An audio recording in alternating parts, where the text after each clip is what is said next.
Afternoon and welcome to the November 13, 2025 meeting of the Full Planning Commission. As we begin our meeting, we respectfully acknowledge that our meeting today is taking place on occupied Coast Salish land. We pay respect to the Coast Salish elders, past and present, and extend that respect to their descendants and to all Indigenous people. To acknowledge this land is to recognize the history of physical and cultural genocide and settler colonialism, which continues to displace Indigenous people today. It is also to recognize that these lands, waters, and their significance for the resilient and wise peoples who continue to thrive in this region despite consequences of displacement and broken treaties. To those who hold settler privilege in the city, this work towards supporting the Coast Salish people and all Indigenous people using the various forms of wealth and privilege that we reap due to it. My name is Matt Hutchins, and I use he, him pronouns. I'm one of the co-chairs of the State Planning Commission, along with Zia, who I think is online. She is. All right. Let's see, a couple of announcements to start off with. We are happy to make all commission meetings open to public. Please note that the Planning Commission does not hold public hearings. Since the commission is an advisory body, we provide recommendations to elected leaders that in turn make the final decisions. We acknowledge individuals and organizations, or we encourage individuals and organizations to provide their comments appropriately to elected officials. This meeting is a hybrid meeting with some individuals participating remotely, while others are here with me at the Boards and Commissions room at Seattle City Hall. Okay. I'd like to invite a commissioner to choose and briefly speak about one of our color brave space norms that they feel has a particular relevance to today's agenda. Any volunteers?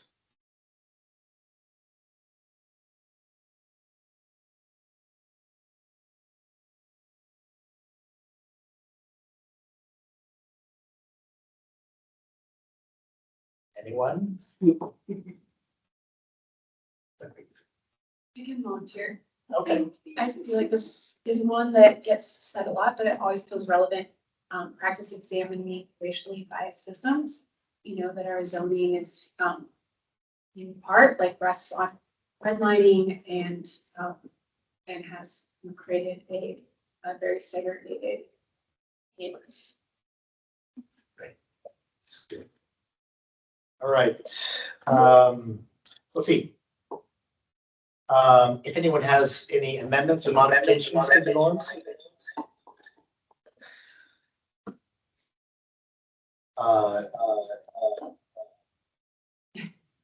Got a slight. Sorry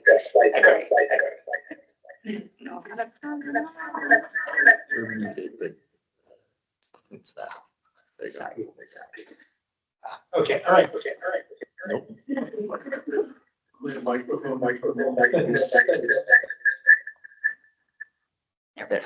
Sorry about that. No worries. Great. Well, then I suggest we agree to these norms. We're going to do a round of introductions. I've already introduced myself, but start pronouns, neighborhood, day job, and then we'll continue around the table. I think starting with Cecilia. Hi, Cecilia. She, her pronouns. I live in the Capitol Hill neighborhood.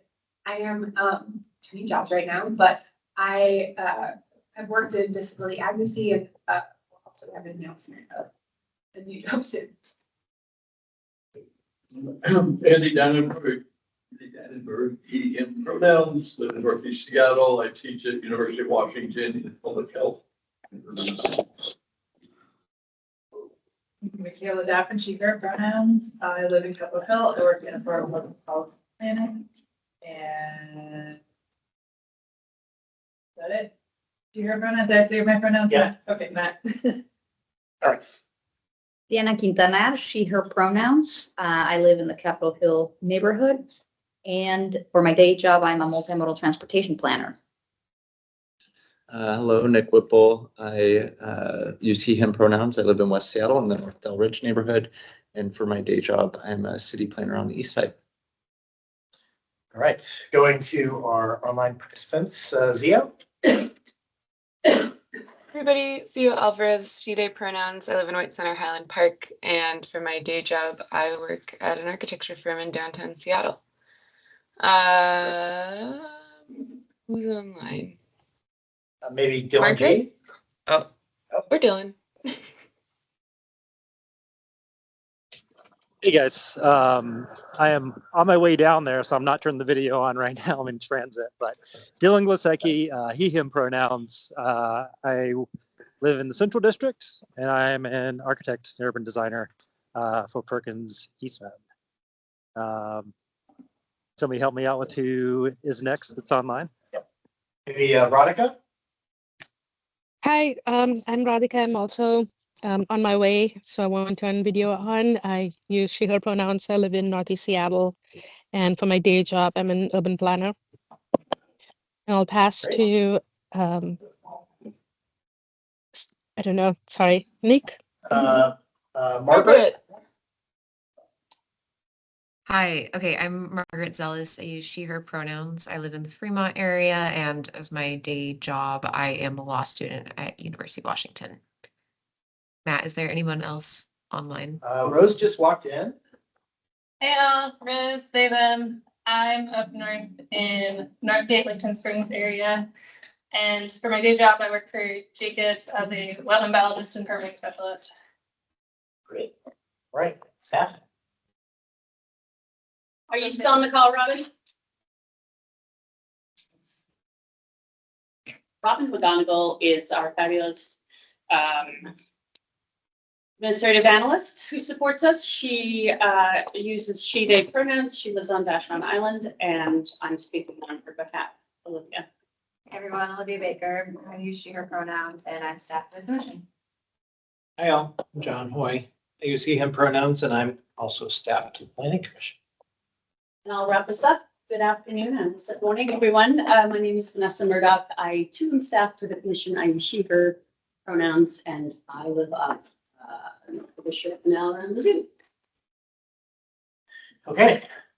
We have one item on the agenda today, a working session on identifying the overarching themes that we'll be looking at as we review and comment on upcoming plans and studies related to the One Seattle Plan. The never-ending One Seattle Plan. All right. Before we do that, we need to approve the October 23 minutes. So do I have a motion to approve the minutes? All right. Second. All right. Are there any changes or amendments? Anyone? Okay. Let's see then. I call for a vote. All in favor, say aye or raise your hand online. Aye. Aye. All right. Any opposed? I don't see any. Any abstentions? Also no. Okay. Our next Land Use and Transportation Committee meeting is scheduled for next Thursday, November 20th from 7:30 to 9. 8 to 9. Oh, 8 to 9. Via the Teams platform. And our next full commission meeting is scheduled for Thursday, December 11th from 3 to 5:30 p.m. Right. That's Thanks, Matt. As Matt noted before, this is a hybrid meeting, a truly hybrid meeting, as we have 8 commissioners here in the boards and commissions room at Seattle City Hall and 3 staff. And then a number of other commissioners are participating online via the Teams platform. Just want to remind everybody, as always, we do use the chat function to be recognized to speak. For those commissioners in the room who may not be on a tablet or a computer, if you could just either wave or take your name tag and put it up in the air. And I will do my best to assist Matt in facilitating the conversation. Just a note that I think this is our first meeting where we've had more people in person than online, which is super exciting, very exciting. And so for any members of the public, I can see one member of the public that's joining us. Please bear with us as we navigate. It is actually the truly hybrid meetings are more clunky to facilitate. Matt's going to do a great job, and I'm going to do my best to help him. Also, just a reminder to not put substantive comment in the chat, as members of the public who are calling in can't actually see that.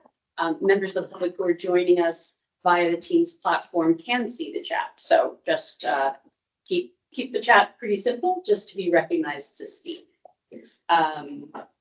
In terms of public comment, we welcome public comment, and we have 3 different options for members of the public to provide public comment. Welcome to join us here in the boards and commissions of Seattle City Hall, or email me in advance of the meeting. My email is Vanessa Murdock, that's spelled VANESSA .Murdock, MURDOCK @seattle.gov, and I will read your any comment. There's also the option for anybody joining us. I see one person joining us online. If you would care to provide public comment, please raise your hand in Teams, and Matt will recognize you to provide comment. And I'll give you a minute to decide if you want to do that. And I'm not seeing any raised hands, so we have no public comment for this meeting. So we don't have to do all that. Okay. Me. Okay. All right. First item of business here is a working session identifying the sort of big themes across the regional regional centers, urban centers, and the corridor plans. First, staff is going to facilitate I guess the staff is going to facilitate a working session to assist us in discussing and identifying important themes. Let's see, yeah, we've got a lot to do over the next 2 years. So I'm going to turn it back over to Vanessa. Off we go. All right. Thank you, Matt. So I'm going to walk us through about a 10 slide deck, PowerPoint, just to set the context for what we're talking about today. And then we're going to give everybody 5 minutes just to reflect on the questions that are at the end of this deck. And then we'll kick off and start the discussion. I will note that we have quite a lot of time on our agenda for this meeting, for this topic. We don't need to take up the full time, but we wanted to make sure we had ample time to discuss if there was interest, which I imagine there will be. And before I kick it off, I'm just going to recognize Rebecca Bruin, who's joined us as a commissioner, to introduce yourself. Oh, hi, Rebecca Bruin, she, her pronouns. Sorry I'm late. I live in Crown Hill, and my day job is doing transit-oriented development work for Town Council. Thanks, Rebecca. So again, what we're going to do today is what you all are going to do today is start to identify important themes that the commission will be looking for as we review regional plans, otherwise known as sub-area plans, urban center plans, and corridor plans that will be coming before the commission over the next 2 years. I'm going to, as I said, walk us through just some context settings so you all can be reminded of what the commission is on record for having said before and how we got here. This was an idea that was raised in one of our committee meetings, given the fact that we have been in a pretty reactive mode as the commission has reviewed the draft 1 Seattle plan, the 100+ amendments proposed by city council on the draft plan, and tried to track that process pretty carefully. So now we're positioning ourselves to zoom out a little bit and take the opportunity in the next number of weeks to identify these themes that we're going to be looking for so that we can actually provide those themes to Seattle elected officials as well as city staff and let them know this is what we're going to be looking for. Next slide, please. So to start us off, Seattle's growth strategy started off in 1994. It's been in place since 1994, and it is an urban village strategy. And you'll see on the slide here a quote from the 2005 update to the comprehensive plan from updating the original 1994 plan.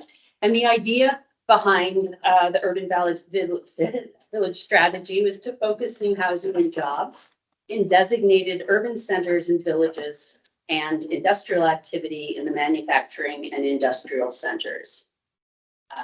The urban village strategy has been deemed effective in concentrating growth, at least within the first 15 years of it being put in place. At the same time, many neighborhoods outside, and this is an observation made back in the 2005 comprehensive plan.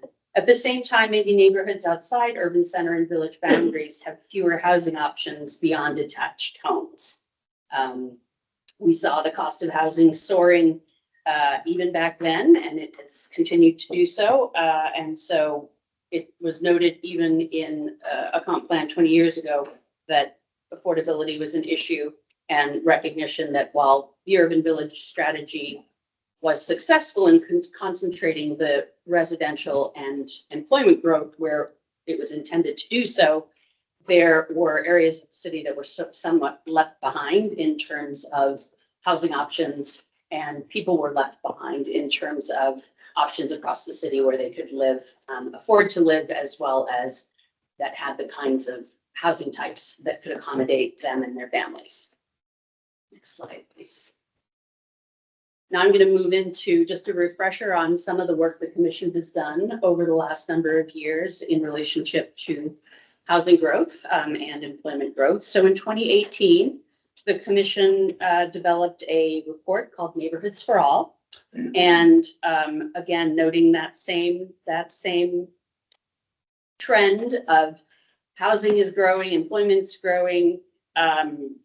We did note that an implication of the growth has been obviously the rise in housing prices and also making those previously referred to as single-family neighborhoods that much more unattainable for more people throughout Seattle. And so the Commission suggested in this Neighborhoods for All report, for anybody listening online, all of these reports are available on our website, Seattle Planning Commission. The recommendations from the report was to evolve Seattle's growth strategy to grow more walkable neighborhoods within residential areas across the city, to create a zoning designation that promotes the intended physical form and scale of buildings while being more equitable and inclusive, to foster a broader range of housing types in areas with access to essential components of livability, such as shops, parks, services, and schools, to retain existing houses while adding housing types that allow more people of varying means and varying family sizes to live in every neighborhood across the city, to encourage more compact development on all lots, and to ensure the development of housing supports greater household diversity across the city in all the residential zones. Next slide.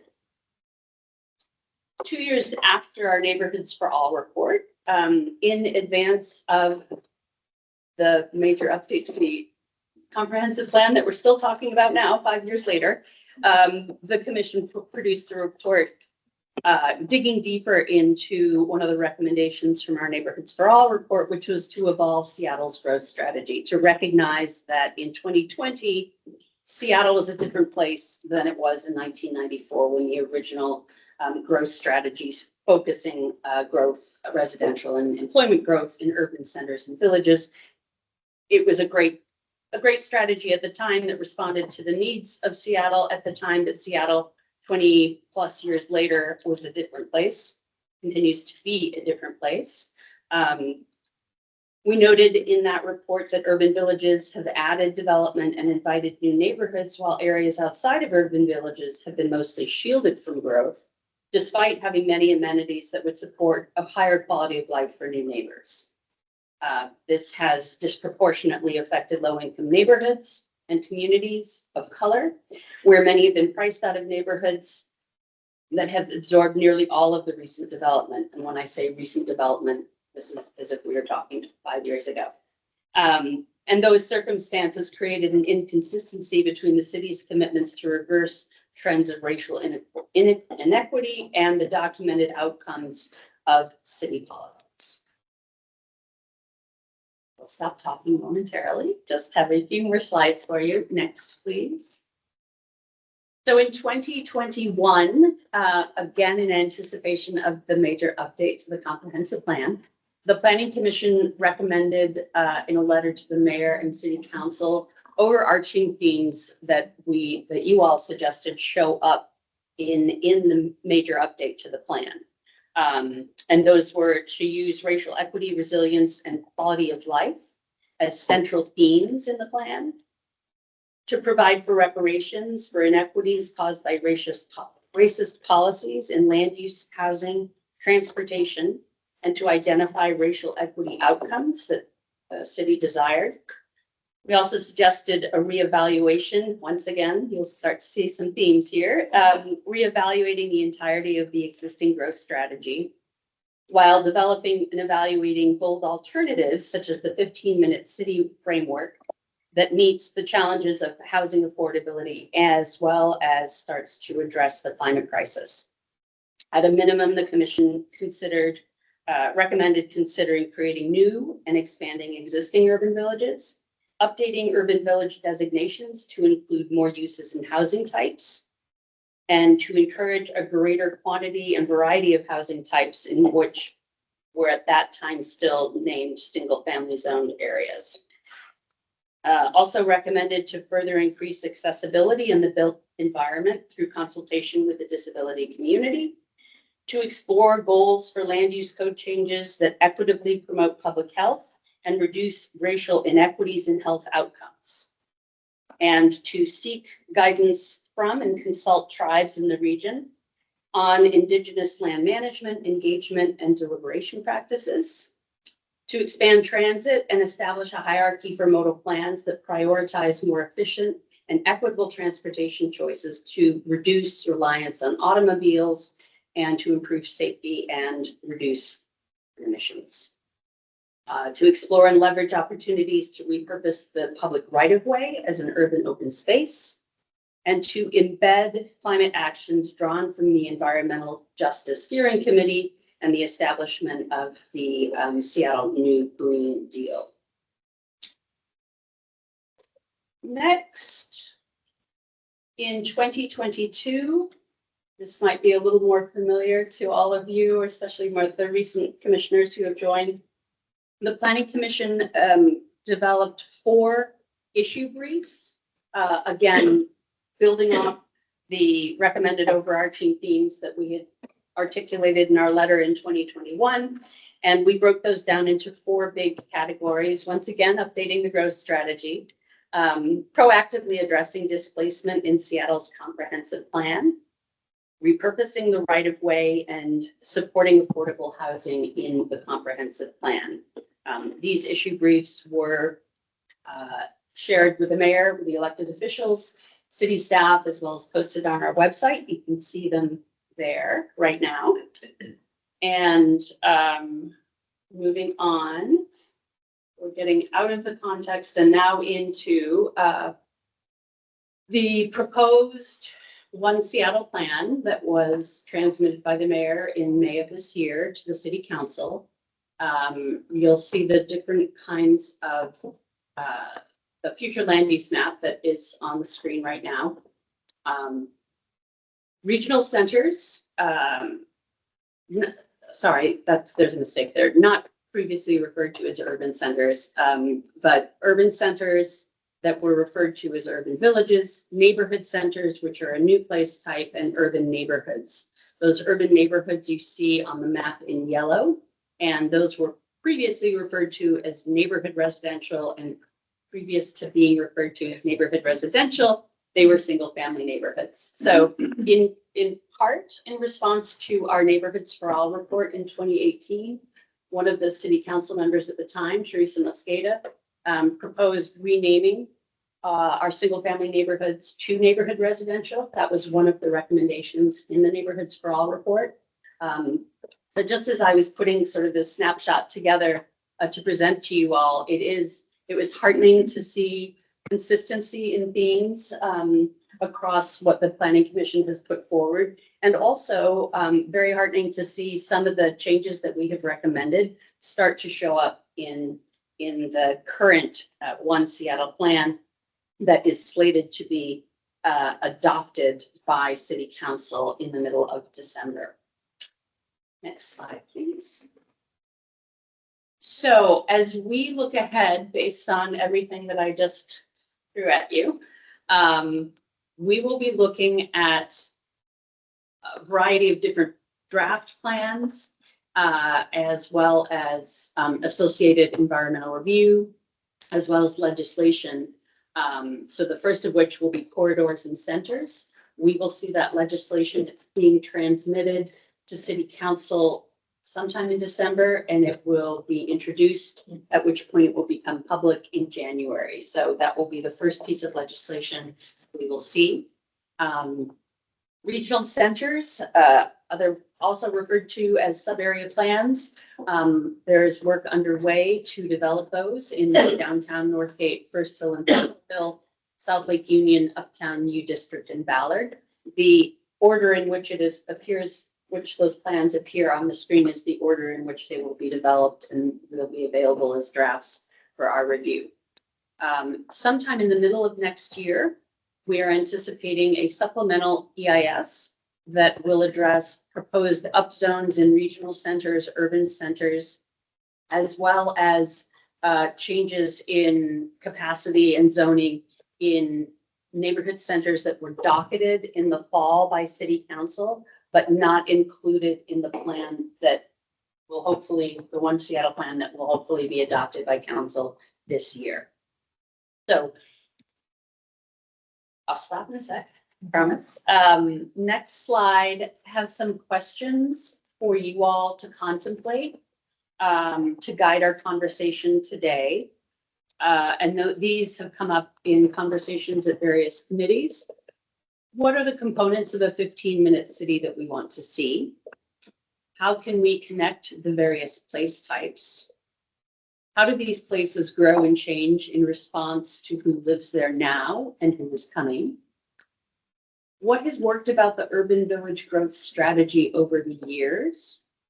And the flip side of that is what further evolution of the growth strategy will help us achieve our vision of an equitable and livable city for all. So what I'm going to do right now is give you all 5 minutes to think about the questions that are up on the screen. For those who like to process by jotting down, so maybe jot down your responses to questions that appeal to you. And then after 5 minutes, we'll reconvene. And I'll first give an opportunity for you to ask me questions because I just went through a fairly dense amount of material. And then we'll facilitate a discussion around these discussion prompts that are up on the screen. So with that, my phone says it's 3:32. So at 3:37, we will reconvene and give you all first an opportunity to ask questions about the presentation. And then start in on the questions.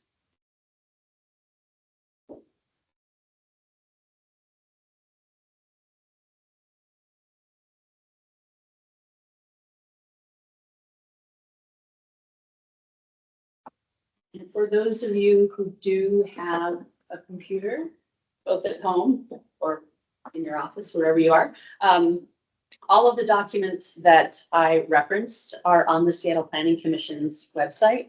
If you go to the homepage, there is a One Seattle Plan tile. If you click on that, all of the work that the commission has done leading up to this major update is present there.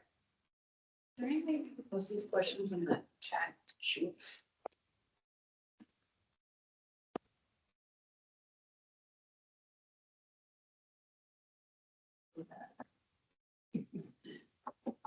do it, Vanessa. Thank you.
Okay, we are 5 minutes in. So first, I just want to ask if there are any questions about the material that I went over. And if so, if you would like me to go back or ask Olivia to go back to a slide or expand on anything.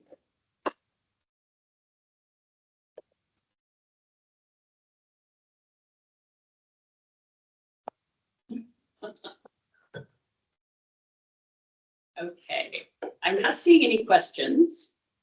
So Matt and I are going to tag team kind of facilitating the conversation. How do you feel about just going through the questions one by one as a start? I could just ask people to respond to whichever they. I think a free form, Okay. yes. Okay. Yes. Given these prompts. Let's see, so if you are not in the commission's room, maybe put your name in chat. Otherwise, folks here just raise hand, but I think the high point is like, if any of these questions here prompted a response or anything we observed from the sort of context level setting that Vanessa laid out, anything that we want to, sort of introductory comments about where we have to go for the next these next increments around the urban and regional centers, corridors, about neighborhood centers. I think it's just start the discussion, see where it leads here. Oh, hey, yes. It's a system one. Well, I'm just looking at the first question, the components of the 15-minute city. And if you're used to the graph of the 15-minute city, there's a whole list of different components that we'd like to connect to. The two that I have not heard much talk here, and I'm very aware because Vanessa has told me that it's not really in our domain, but they are destinations, are parks and schools, and how to make sure we're coordinating with the people who do decide where parks and schools are going to be, where they are planned separately. But I think if you're looking at 15-minute city, that has to be part of the coordination is how do you make sure that we're housing and we're transit, everything else are getting parks and schools consideration in coordination with the groups that do that actual thing. And just to clarify, so the city of Seattle, one of the departments in the city of Seattle is the Parks Department. Yeah, no. And they have their, Right, I'm saying this just for the benefit of others on the call. Whereas the school system is distinct from the city of Seattle. There is coordination. Yeah, I mean, it's the coordination is all I'm asking. Yeah. With both.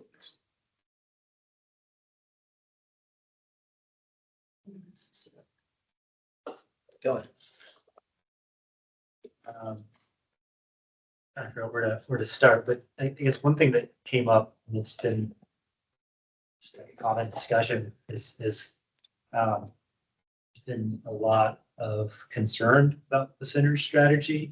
And I don't have a response to this question, but I want to throw it out there for us to consider as we talk about this. There's been a lot of, we don't want to do this. We don't want to be this the wrong direction. We need to go a different direction. And what I am unclear on is during those discussions, what is a different direction, if not the center's direction? And so my point really is that we have this urban village growth strategy that we've gone for 30 years that's been heavily growing. And now we're starting to provide some nuance to it. Neighborhood centers. Now we have additional centers that are established. Now we have corridors as well. And now, as well, former single family zones now have more density. And so there is this sort of spreading out effect of allowing more density, more places, addressing the single family areas. That's where a lot of our parks and schools are. And so those have been locked away, as we know. And so my question really is, if not the center strategy, then what? And is it a centers and? And so that's discussion that I'm curious on. I'm curious what others think about. If it's not centers, then what is it? And is it a centers and? And what is the and?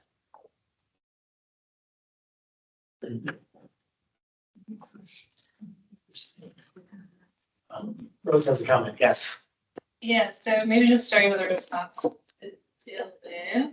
I think the centers conversation is not like inherently wrong per se, but I think what it leaves out is the places outside of the centers, as well as how people can quickly get to the centers, which I think is part of the second prompt. And then it's really quickly slipping in. I think one component of the 15-minute city that I don't typically hear about is childcare. I would want my 15-minute city, if you will, to have childcare easily accessible.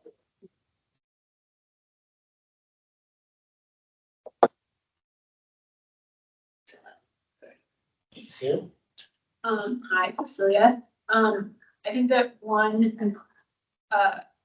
problem with the 15-minute city framing is not everybody can walk or bike 15 minutes, especially given Seattle's topography and like our rain. And so I think what's worked really well in our like existing urban centers is that there is housing and services and shops in so many of our urban centers that are throughout the urban center, and that makes it just inherently more accessible because you're not having to walk 5 blocks to a center. And I think that's one challenge that we, one really frustrating part of the neighborhood centers that we're proposing is like we are just concentrating shops and services in the very center, and that it makes, even if technically you're 5 minutes away, on the outside of these neighborhood centers, like it is so challenging. You have a mobility device, it's raining to walk to those centers, and so it's not, so just really thinking about where we're expanding, like throughout these centers, how we're designating them and making sure that they're walkable and easy to access different services throughout those spaces, and especially also just like, want to also just say like our frequent transit corridors, the proposals we've seen so far, they like completely leave out shops and businesses and services. And so that just also makes it really hard for people that's where most of the affordable housing is going to be, but we're not really thinking about making those places a 15-minute or 5-minute complete neighborhoods for those people.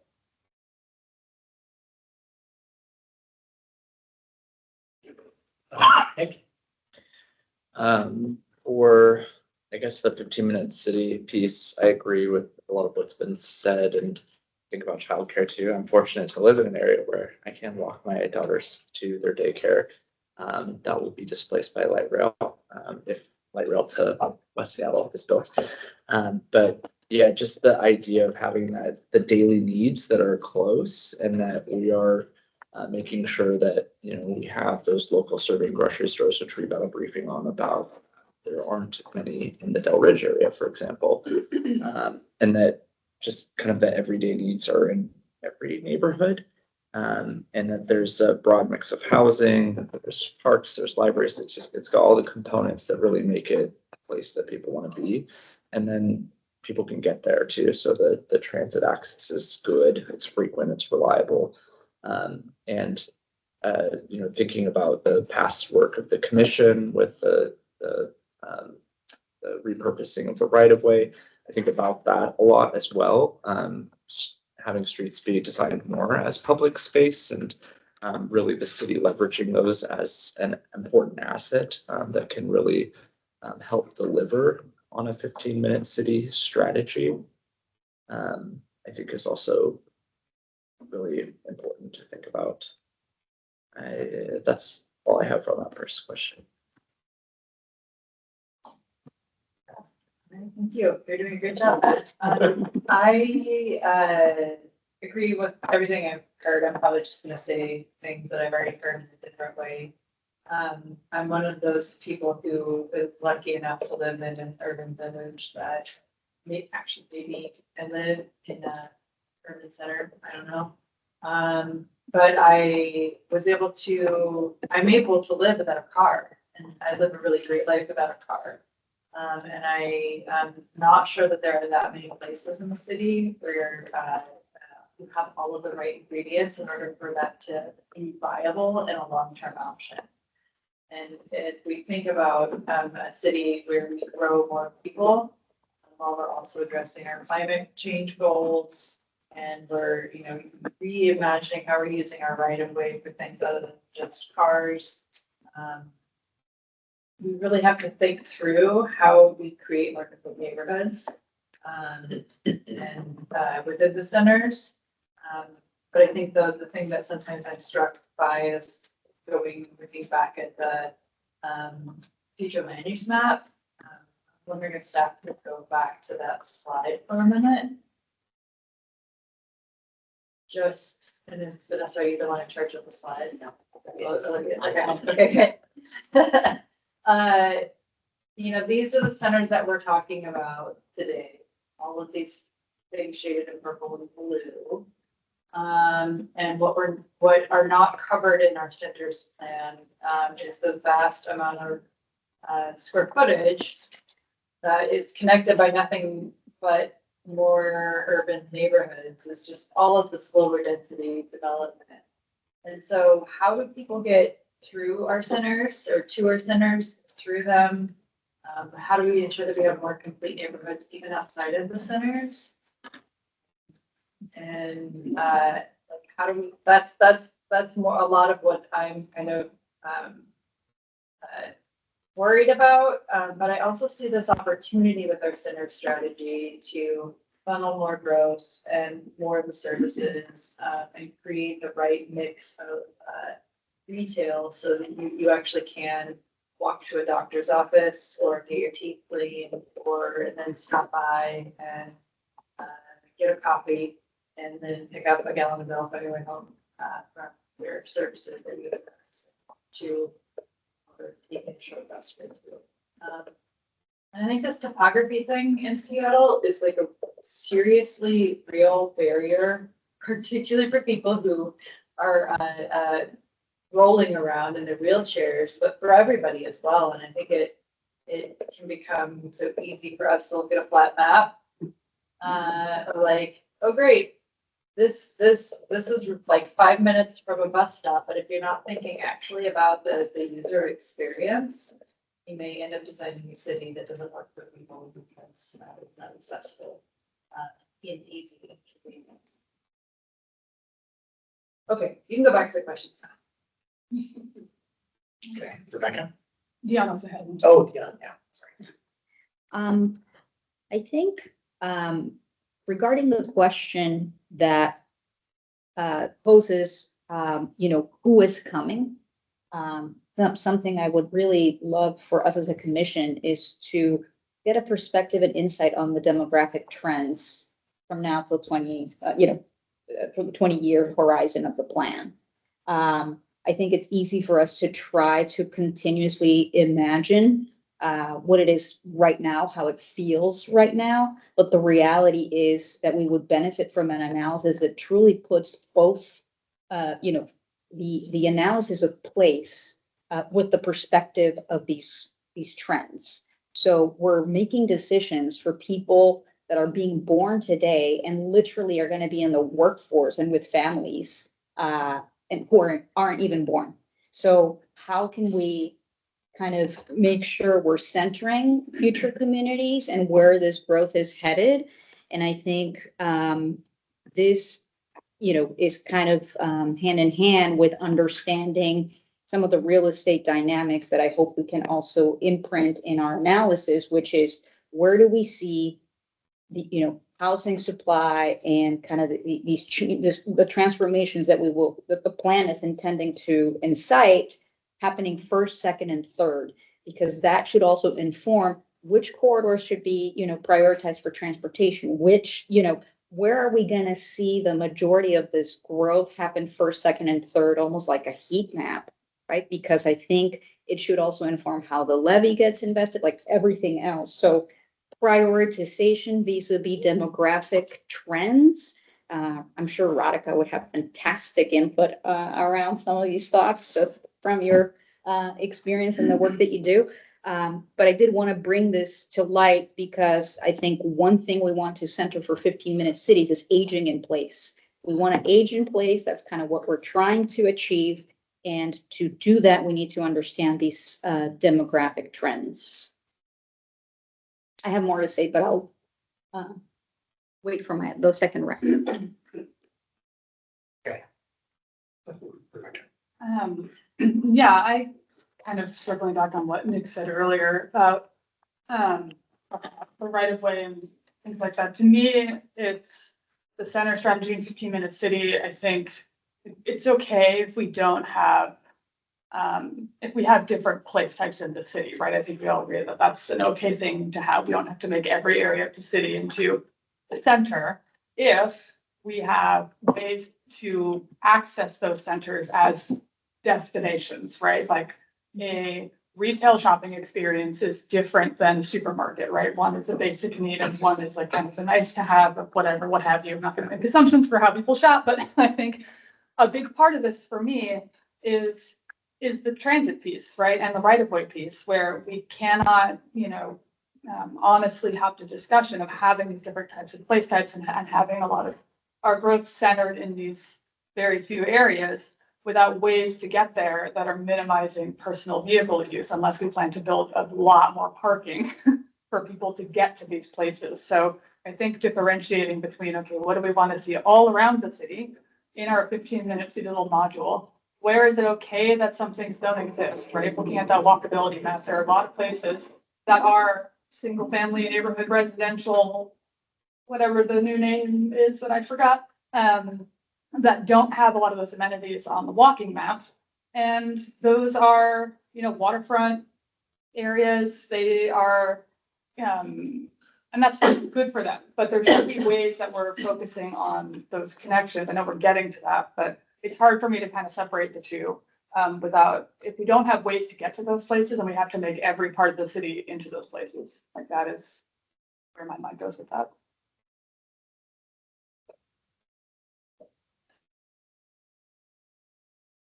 Let's see, I put myself in the list. Oh, wait. Oh, Ronica's there. Yeah, good. Ronica. I lost my thought when I was listening, but I think I was going to say that Dylan was asking, if not centers, then what? It feels like the future land use map is all centers now. It's like a polycentric system, basically. So then it means, I think it seems like it's working, but the centers have to perform different functions. Like you can't replicate a university in every center. So I feel like there's a hierarchy of needs, and some centers have local serving needs, but then I think we're all saying that they all have to work together, and you should be able to get to some things in other centers. But it feels like we should think about the centers as places where we serve people, not where we put growth necessarily. And that kind of frames them differently if we're thinking about what kinds of services go in centers. And I also felt like the prioritization piece is really key. Not all centers need the same things. Like if there are some services in some centers, maybe we should focus on putting more housing there. And where there's a lot of housing, but not that many services, then I feel like the prioritization should be like the reverse. So I don't know if prioritizing or like figuring out what happens by place type makes as much sense as prioritizing by where each center is in its evolution towards a 15-minute city, or the role it plays in the overall system. Yeah.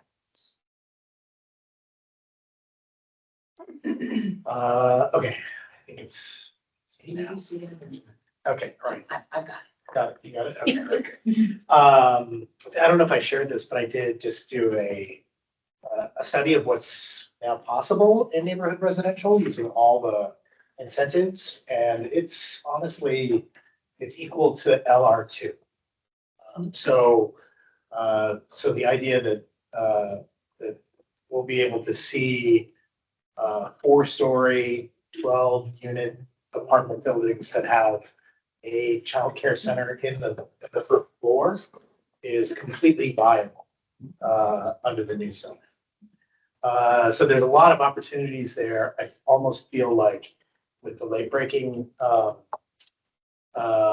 amendments, they actually have surpassed what a lot of the low-rise zoning that we're eventually going to see in the centers will be. And so we're looking at something that is much more broad and much more distributed in terms of what sort of housing we could potentially get.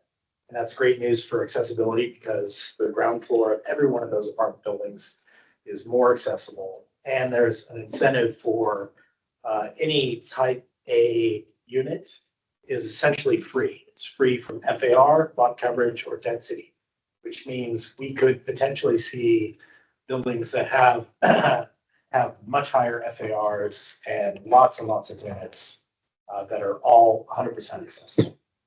So I think that there's a lot to be happy about with what has happened with NR, but I guess what that means is when we're looking at what's going to happen then with neighborhood centers and urban centers, is that we sort of brought the rest of the city up. And now a lot of the zones that we thought about as being our growth centers are now actually kind of out of step.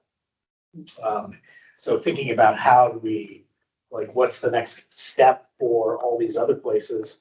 What's the next step for low-rise zoning? How does that look for the corridors? It's a very different alignment than I think that what I was expecting before all the amendments. And I think that the thing that really is,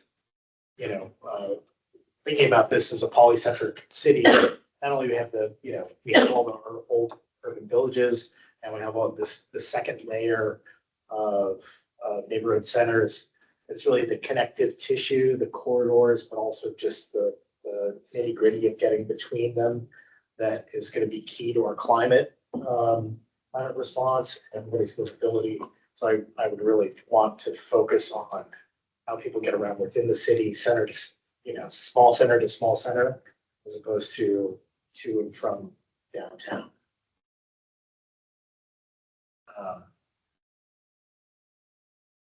Zio. Thanks. I think something that I've been thinking about since our grocery briefing, and I don't know how much of it really fits into land use, but thinking about what the design vehicles are for some of the services and transportation networks that we're considering. How if we want small grocery stores in neighborhood centers, then we need to also be considering how we promote servicing of those grocery stores that doesn't necessarily rely on full like freight trucks to get goods there. Just, yeah, I don't know how that fits into land use, but trying to not write off land use desires and service and amenity desires just because of the current design vehicle for them feels like something to continue to consider if those are things that we think are a part of that daily need provision.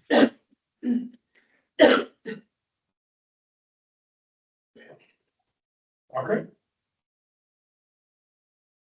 Hi, yeah.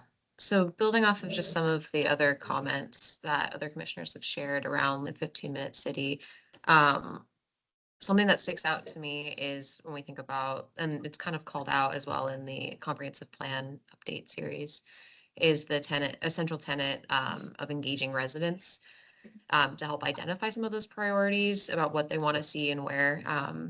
And it is, I'm not really sure that's where I want to go with this yet, but I'm just want to understand better how like public input about those priorities kind of compares to the priorities that we see identified later in the comp plan, to inform kind of just to get a better grasp on not only how people are accessing some of these urban villages, but like where they're coming from to better understand what areas need to be connected or yeah, it's just something that I'm still playing with, but it's a tenet that I identified in the comp plan update series that I thought was just something to keep in mind throughout this too. That's Margaret. I have a question. I don't know if this is the right way to ask questions. We're figuring it out. Yeah. We're organic. So I think sorry, I might actually have to process the question as I ask it. The comp plan had the overall growth allocated to regional centers and to urban centers and neighborhood centers. But since we've brought the neighborhood centers up, but haven't changed the regional center growth allocation that much, was the city's intent that we'll just have more capacity through the bringing up the overall base? Or like the regional centers and area plans can no longer go up, right? My take is that there was not much growth that was planned, really, like Zio had in the chat had highlighted this report from a couple of years ago now about middle housing, what was projected in NR. It was like 20,000 units. I see. Of the hundreds of thousands of needed. And so the lion's share was still in the urban centers. Mm-hmm. But I don't think, but it's unclear to me whether like how they were going to get there or what the delta was between the development capacity versus the development capacity post this planning process, because we haven't done any of that yet. Mm-hmm. Is it? Yeah, and my understanding is that the supplemental EIS that we will see in draft form in the middle of next year will address up zones in the neighborhood zones in the regional centers and urban centers, which we really didn't see in the one Seattle plan in great detail. So I think there'll be more to see. And again, this is my understanding that as the draft plan was out there and being commented on by us and many others, there was a decision by the executive to take another look at putting more capacity in the regional centers and urban centers. But we haven't seen that yet. We'll see that in those draft plans and the associated environmental review next year. Oh, I see. Okay. Meanwhile, they will adopt the conference plan now. That they're gonna amend, when they do that additional work, they will amend the conference plan. Correct. And just as a reminder, the comprehensive plan can only be amended once a year, which can lead to complications when, for instance, if the one Seattle plan is not passed this year, then the regional plans, then the comp plan can't be, then You can amend the comp plan. you that can't has to be amend it. adopted. Yeah. Thank you. You said that much Oh my better. God. Oh my God. Okay, let's see. Wait, do we have, Michaela? Yeah, I dropped 2 resources in the chat. I think I'm supposed to read them out for the record. In response to Deanna's comments about understanding demographic analysis, just on the housing piece of the comprehensive plan, the city of Seattle did do that in their housing appendix.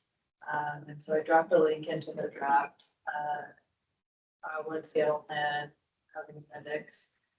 It is worth a scan if folks haven't looked at it. It is kind of rich with information. And then King County just released a 2025 countywide housing needs assessment that does a deeper dive into different topic areas that we wanted, that the council wanted to know more about, including housing needs by bedroom count. Actually need the name. It's like over 700 pages and has information specific to Seattle in it. And so I also dropped a link into that who are eager for getting their heads wrapped around housing needs in a more comprehensive way. Let's see, Rebecca, you had Mine yours. was old. It was old. Okay, Nick. Thinking about just what has worked about the urban village growth strategy and then further evolve. I think one of the challenges of how the urban growth strategy has worked from maybe a Seattle resident perspective or even just a growth management perspective is this idea of like containment. And this is a place where we put apartments. This is a place where we are concentrating growth rather than thinking about how other areas might be able to be more vibrant. So it's really like a way to protect disrupting other areas of the city, which makes kind of the conversation around how do you evolve this harder because you have less of a window to, change, or you have less permission to maybe look at how to change that. And, we talked a lot about the neighborhood centers and where we wanted to see kind of continued evolution of how the city is managing and planning for growth and creating a 15-minute city. And, it still is a missed opportunity that we're not fully leveraging the frequent transit network, for example, out more opportunities for housing, and, thinking about how we want to maybe set some criteria for what success looks like around kind of a future center. It's really not just about how many units that we add to those areas, because again, it's this framing of this is where we're going to dump apartments. It's more about how are these centers going to help the city reduce car dependency? How is it going to help us kind of decarbonize at a kind of a more city scale and increase more access to opportunity, more affordable housing? And then, to flip to get to more home ownership opportunities, how are we also building wealth for people? And it feels like we should be looking at what are those metrics that make those areas more successful, not just great, it's absorbing this amount of growth that we're planning for, this many jobs, this many housing units. It's like they have a bigger role to serve if we really kind of lean into evolving the growth strategy more. That was kind of the ramble of thoughts, but thanks for indulging me. I think, in the interest of trying to, focus the conversation a little bit, I think I do want to pivot to like talking about the urban village growth strategy and what has worked or what the evolution might be, and just kind of concentrate on those two questions together. And then we can circle back and I think we touched a little bit about the demographics question. So Dylan, I see. Oh, yeah, sorry. There's like 3 different sources of I know. recording. Okay, Rose, yeah.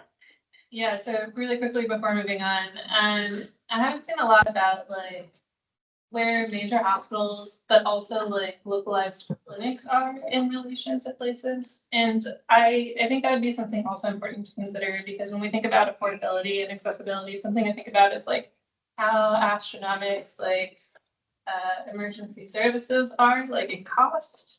And if we have a way to somehow build in easier access to clinics to handle like smaller scale medical concerns, like that might actually help with affordability for things associated with full costs.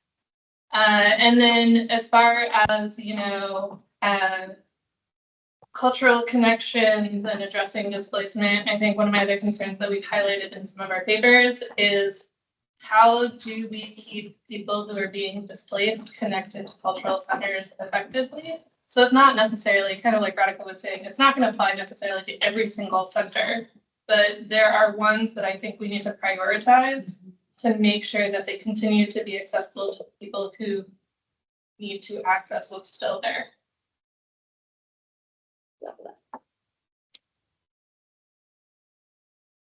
Dylan G. Yeah, I was gonna, to work it up, the urban village strategy. I mean, it has been, I think the initial intent seemed like was to kind of protect these single family neighborhoods. And I think it's important, and it seems to be, we're switching that conversation now to really have it be about what these centers are instead of kind of a place to put people and protect our great single family neighborhoods. Now they're really becoming something in and of themselves. And I think that flipping that point of view to ensure we're not trying to protect single family neighborhoods, but now we're really focusing on these centers and beyond centers, the smaller neighborhood centers and the corridors in between, the corridors that connect them all. And one point that I would make is that in the latest sort of future land use map, the draft that's out there, there's no corridor shown. Mm-hmm. They did show that, but it's been intentionally removed. And you look at this, the map, it was up on one of the slides. You don't see corridors, and you need to. You need to see corridors. So that's all you're seeing is centers. And these are actually centers, and then there's also corridors that they're proposing to upzone to allow for 5-story residential. And those are left off, and it's a narrow swath, but it's important because those are the connectors. And so I think when we see this, we've got to see it with corridors too. And it's really frustrating the city has taken those off. And so I think that's something that in terms of what beyond just a center strategy is centers and corridors. And I know corridors also brings up issues of inequity because the arterials are loud. There's a lot of traffic, but we need them to a degree, and we need them to be able to connect to these centers. So I look at the center, when we look at this map, we need to think about it in terms of the corridors and the centers. And also, in my point, I've made this for a while, is that we have 30 neighborhood centers that have been added. And a lot of folks have made a point about What about all the space in between? What about all that yellow? And Matt's point's really inspiring, that just by the amendments, what's already happening is we're starting to see that yellow not just be the single family, the car only area. Like now there's going to be opportunity to densify that, which is inspiring. But it's an and we also need to be expanding our centers, these neighborhood centers. There's at least 80 out there. So there's at least 50 more little commercial nodes that exist in that yellow that have just been left off the map. And we need to keep those in this map so we really have a holistic sort of network of neighborhoods. And so when we look at this map, it should show all the centers, and it's just not going to. That's not where we're at right now. But it can at least show the corridors, because that's proposed. And we need to be thinking about the centers and the corridors together. So it really is showing like a true network. So that's, I guess, something that I would say that has been successful about the urban village strategy is it is a way of densifying low density areas. So it's a way of densifying kind of more suburban, autocentric development patterns has been a way of bringing more density to it. So I'd like to see that aspect continue. We just need more centers out there, fill the gaps. Okay. Rebecca. Yeah, kind of related. I keep coming back to this, we talk about various uses and housing types in these places where just because you can only prescribe things so much, right? Just because you want something there doesn't mean it's going to get built, right? Especially now, I know 20 years is a long time, but we're staring down the barrel of an extraordinarily difficult development landscape for all types, right? Housing, retail, commercial, grocery stores are famously really, really difficult to get done.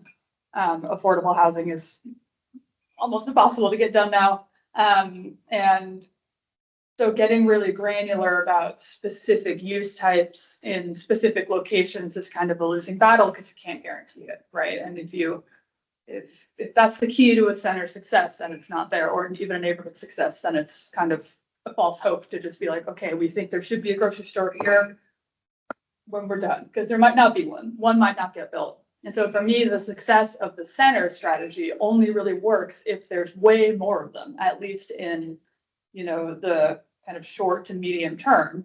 Because again, you want to be giving, the builders of these things, the maintainers of these things, the owners and operators of these things as many opportunities as possible to make those things happen and to bring them to fruition. And if we locate them in these very small areas and the landscape isn't right, it doesn't pencil, then we won't see any movement. And so I think a little bit to Dylan's point, there needs to be, at this point in time anyway, in my opinion, a broader focus on these areas that maybe aren't all highlighted now, but can maybe support things like a little bit of denser housing because of the new zoning implementation, or places where there are already existing corner stores or whatever. I know we talked about this with the corner store debate back when the amendments were happening and how corner stores need to be on a corner for some reason and how that's kind of weird, dumb. And I think that's kind of the crux of it, right? Like what's worked about the centers is that you've seen stuff get built there.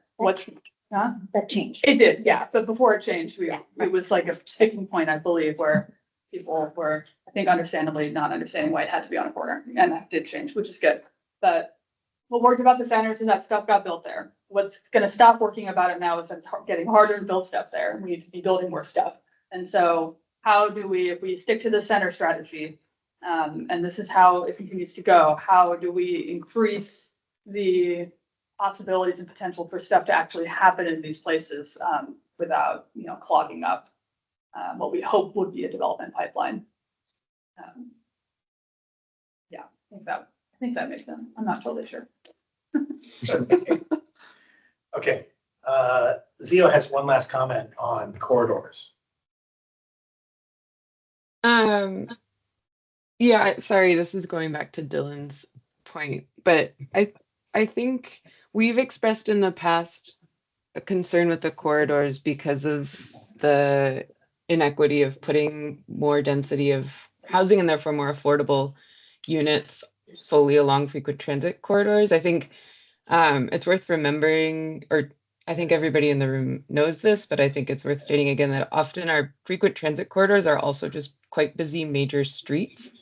They often overlap with freight corridors. And so I think if that is going to be the way that we add additional density in between centers, going back to that idea of what is the purpose of the right of way, insisting that those streets adapt to become more inhabitable spaces than they currently are, feels like it's really important to make those places just as interesting and livable as the centers that they connect to.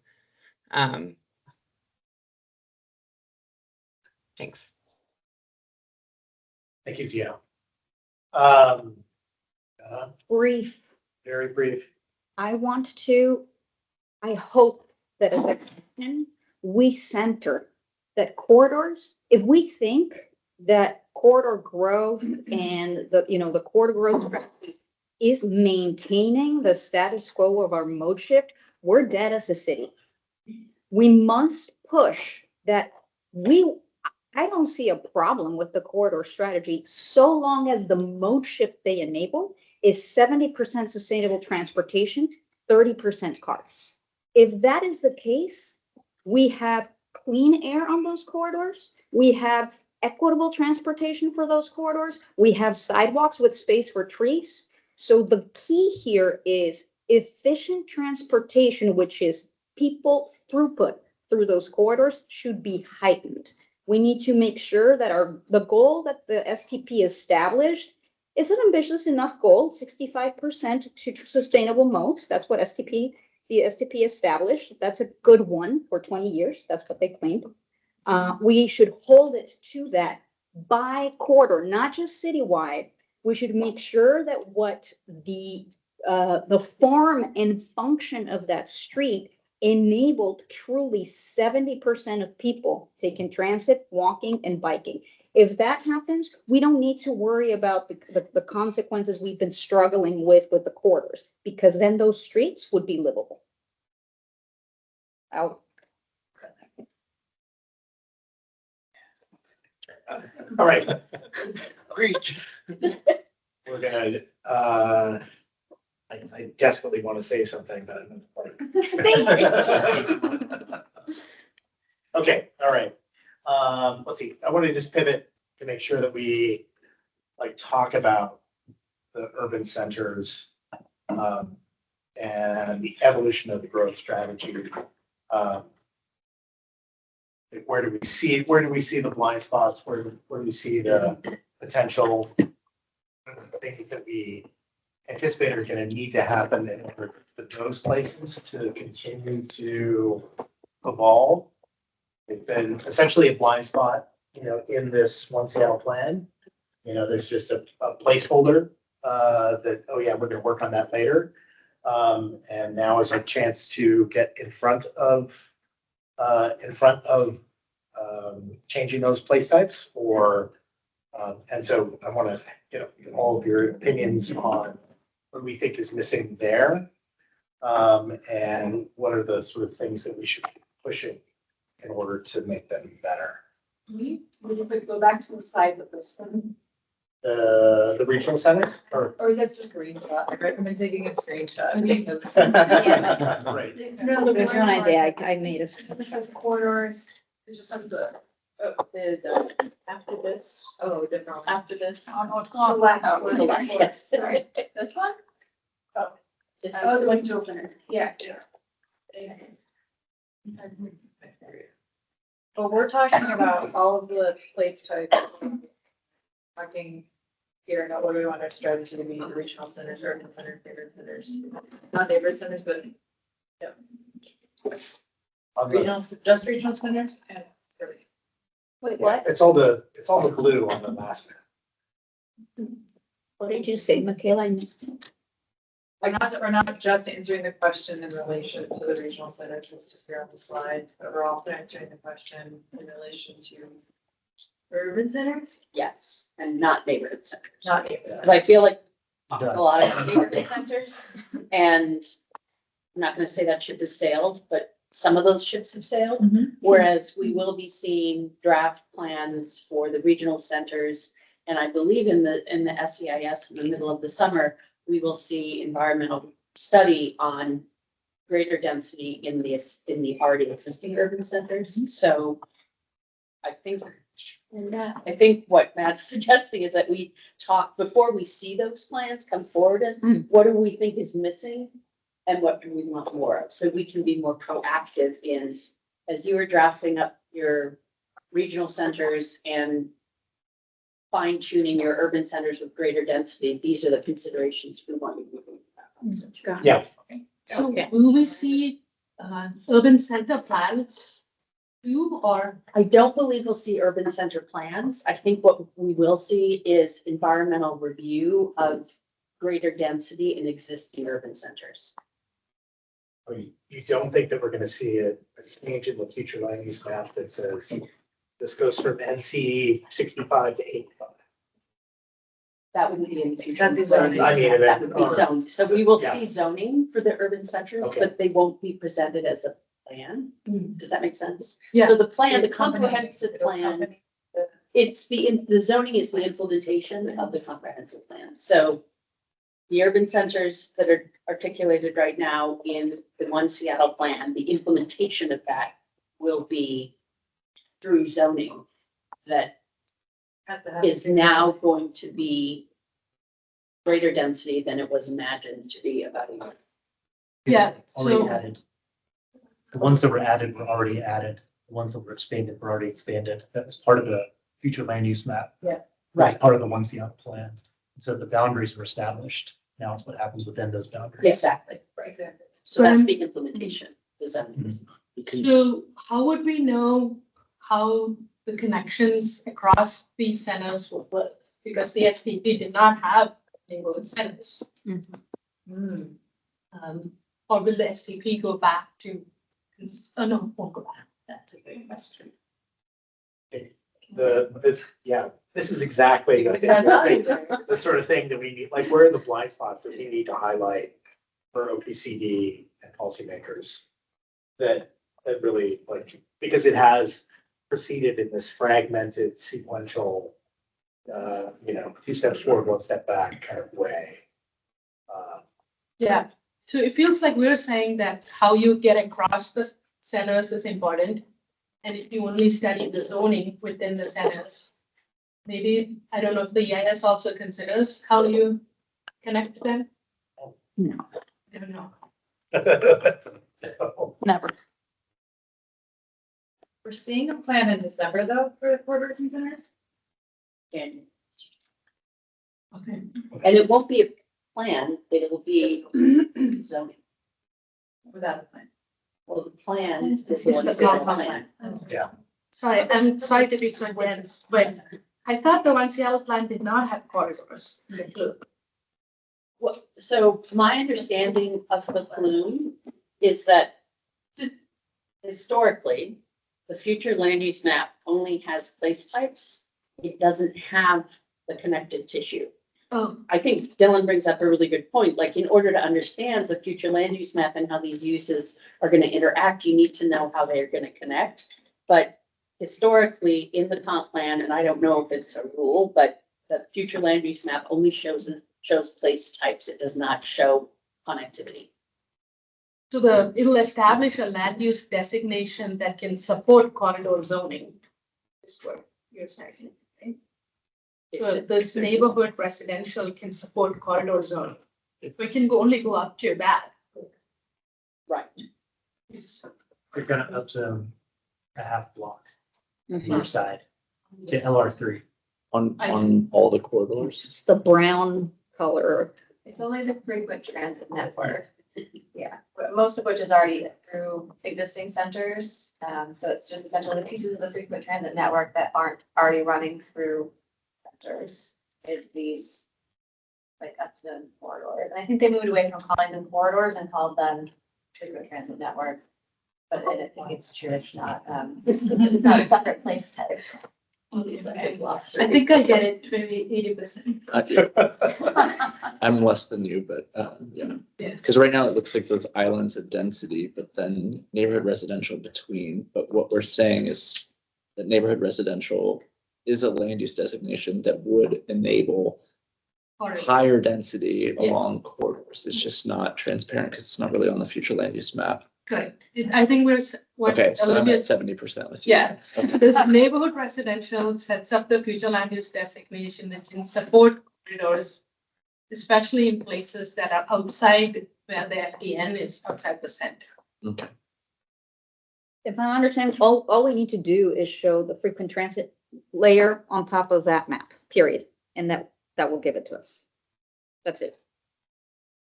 Basically. Yeah, because then that applies the blanket half block. But that's also like a dynamic. Yeah. So that's also confusing because Yeah, and you asked for some Yes. tools to help provide clarity in this matter at a future meeting. Yes. I love I that. think it's so simple. I think, and maybe the bigger As you're ask showing is, It's just the is frequent transit. within Yeah. the planning for next year, it's integrating the transportation plan with the neighborhood or with all the centers. Yes. So that we can see the connective tissue. We're gonna have a new SF director and a OPC director. I can see it. Like, Holistically. Yeah.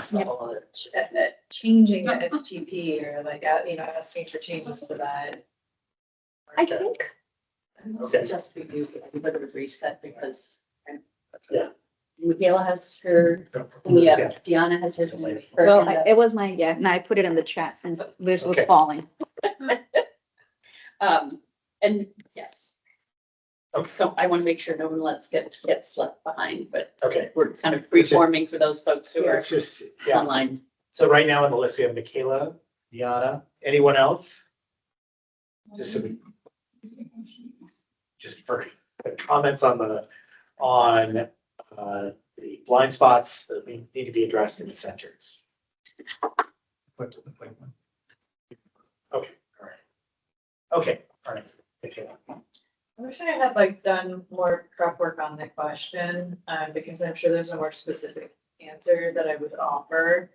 But in looking back at the work that we did to inform the scoping of the comprehensive plan, just starting with the evolving our growth strategy, white paper, updating the growth strategy document, the February 2022 one, it's still so resonant to me and still what I want for our growth strategy. I think we got so distracted with middle housing.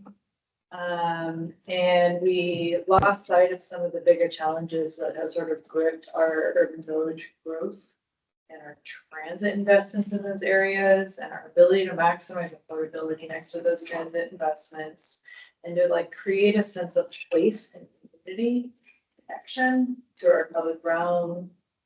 And so there's all of these conversations I remember now that I've been eager to have.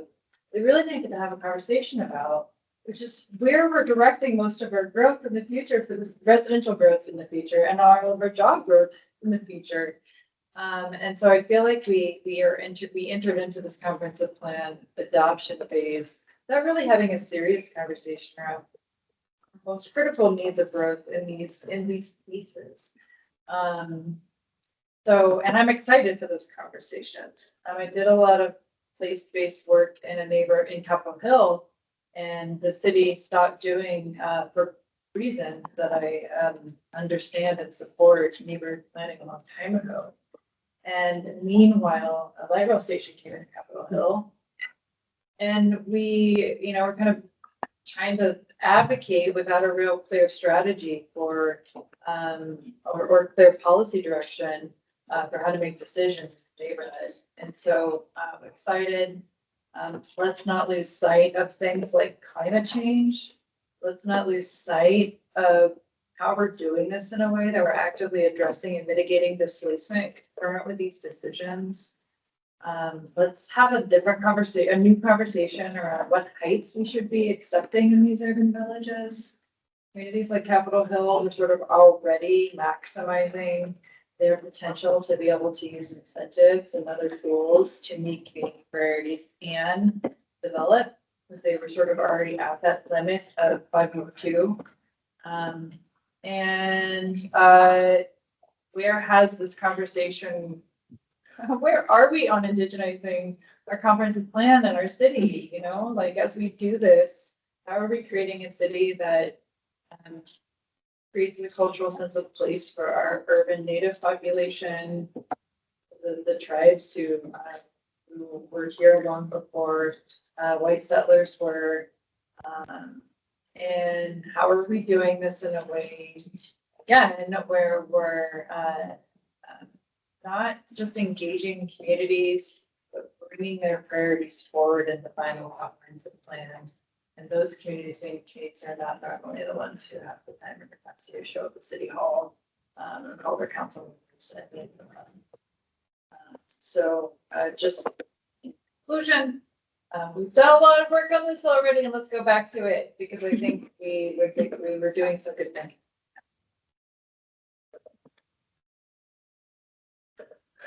Yeah. Yeah, I think we had a really great presentation from ESSET on their 3-year implementation plan. I think what we need to perhaps look into is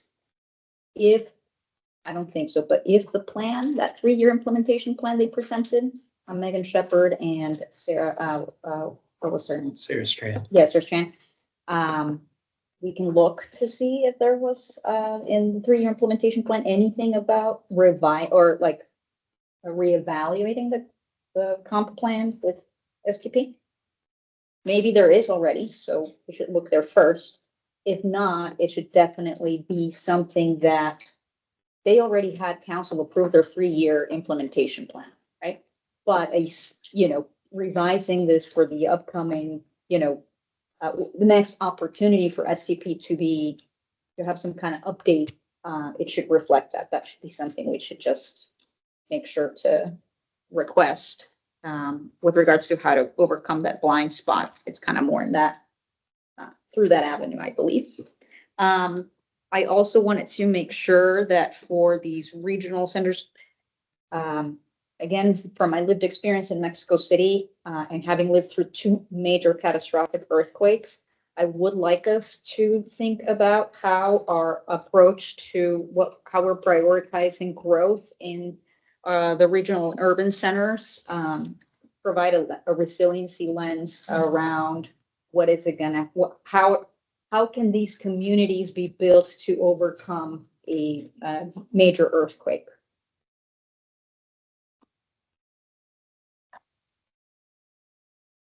And triple down on what Michaela said about, yeah, I'm just excited to see that the city does, is taking serious multimodal work and ESSA is doing good progress on creating more bikeable, walkable, safer street, efficient zero being at the forefront, all that. But it would be great to see it through this corridor, the high frequency transit, corridor could be kind of this, are we truly seeing that the right of way of the frequent transit network reflecting the 65% mode shift? Maybe that's the ask.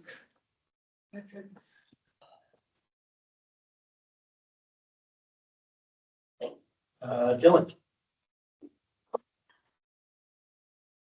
I sent a clip just into the chat, and Radhika had mentioned the point of kind of the regional centers and urban centers.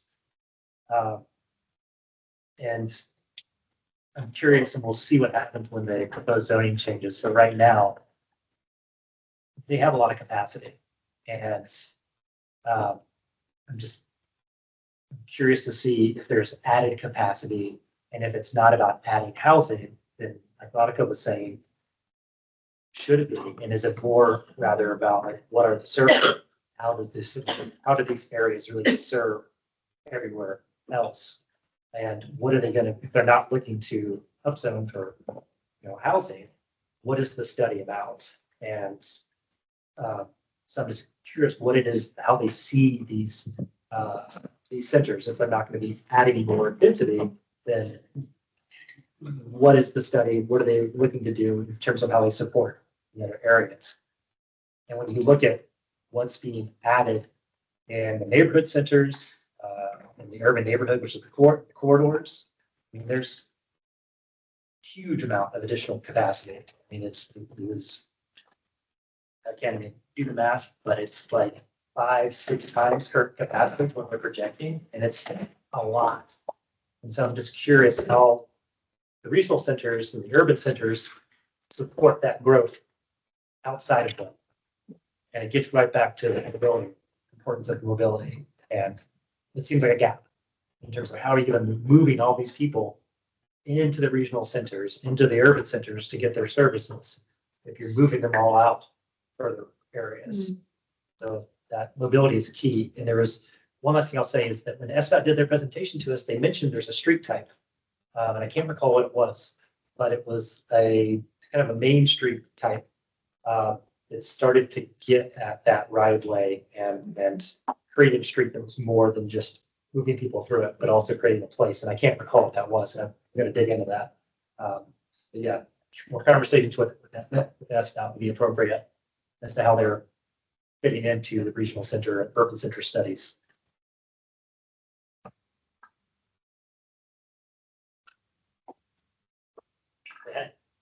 Last thing is density in Ballard Light Rail Station, around the Ballard Light Rail Station. Very important.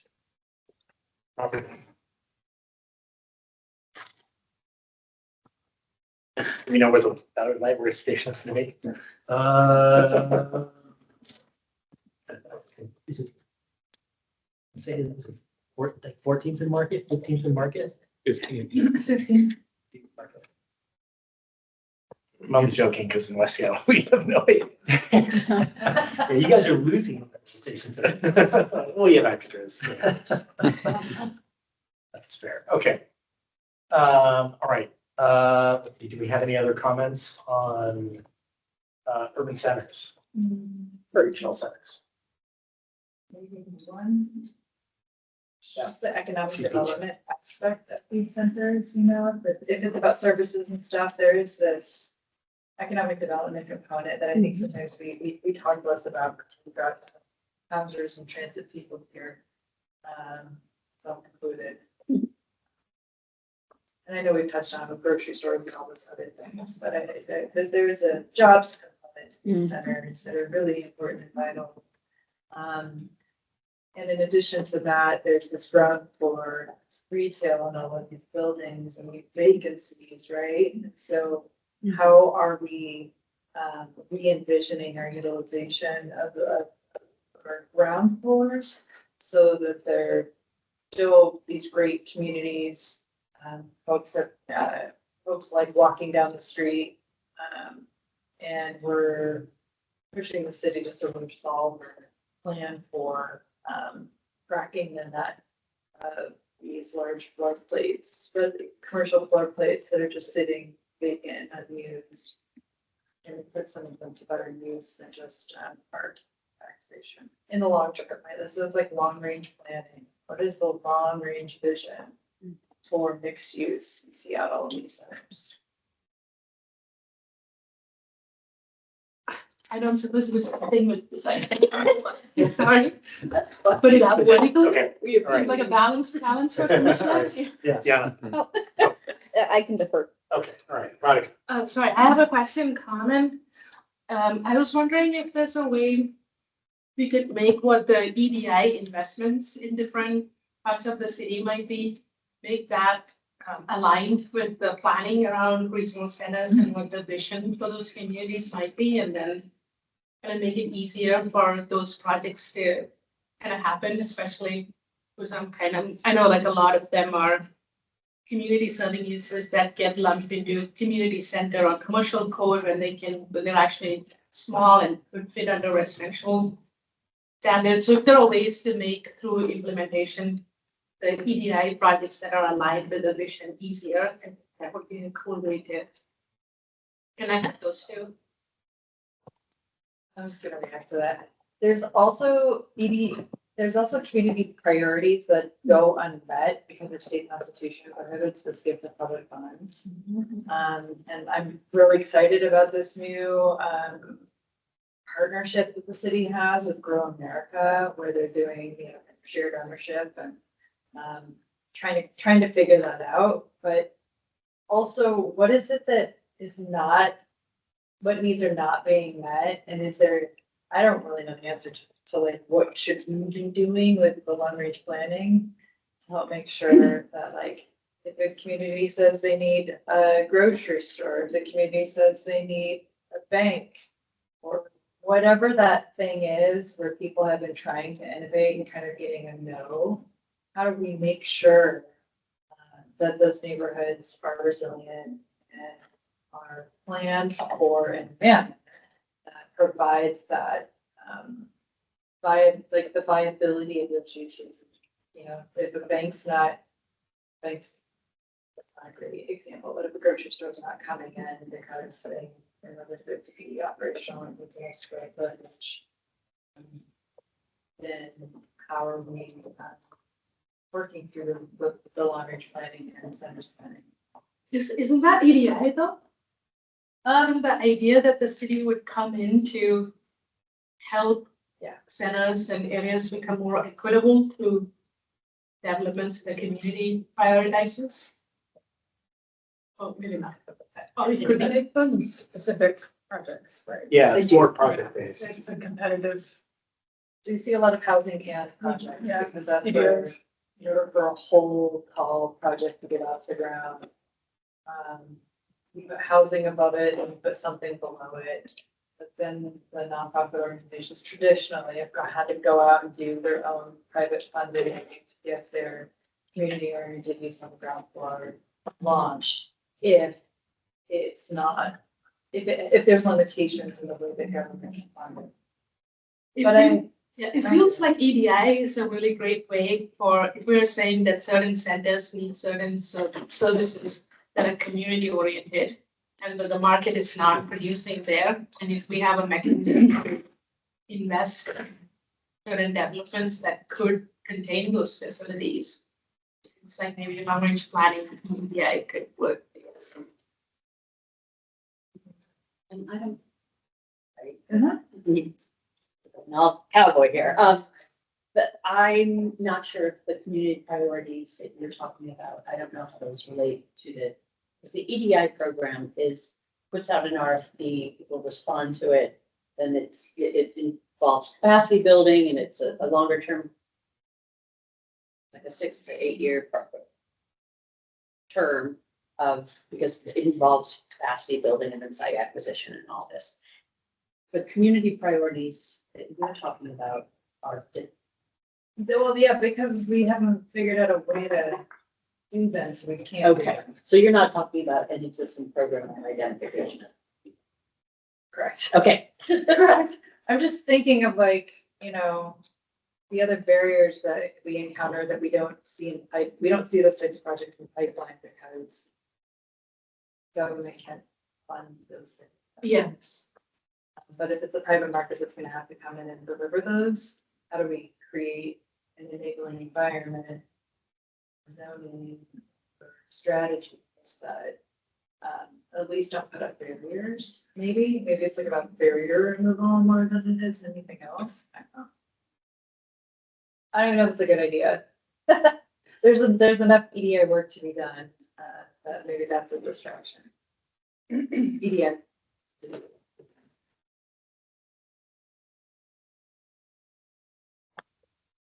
Okay, Can I go now? yes. I think something we would benefit is, was just kind of looking, what's been done for regional centers, there's like scope support for consultants that have already been put out. The general topics are clearly defined. We don't need to be reinventing the wheel here. They're going to talk about transportation. They're going to talk about, facilities and services. Like those buckets are there. Where I think we can bring innovation is a little bit into what Michaela was mentioning is where have we seen the silos and how can the commission help bridge silos to make the Office of Economic Development talk, right, to transportation, talk to, housing, where are the weak links, right? Like we have kind of like the strong connected lines, right, of the topics, right? We can kind of assume those will be considered already explored, right? well, what are the missing link or the links that are typically weakened that we think should be a good focus of collaboration? Because you're going to have, again, the consultant that does environmental kind of like focus on that, you know?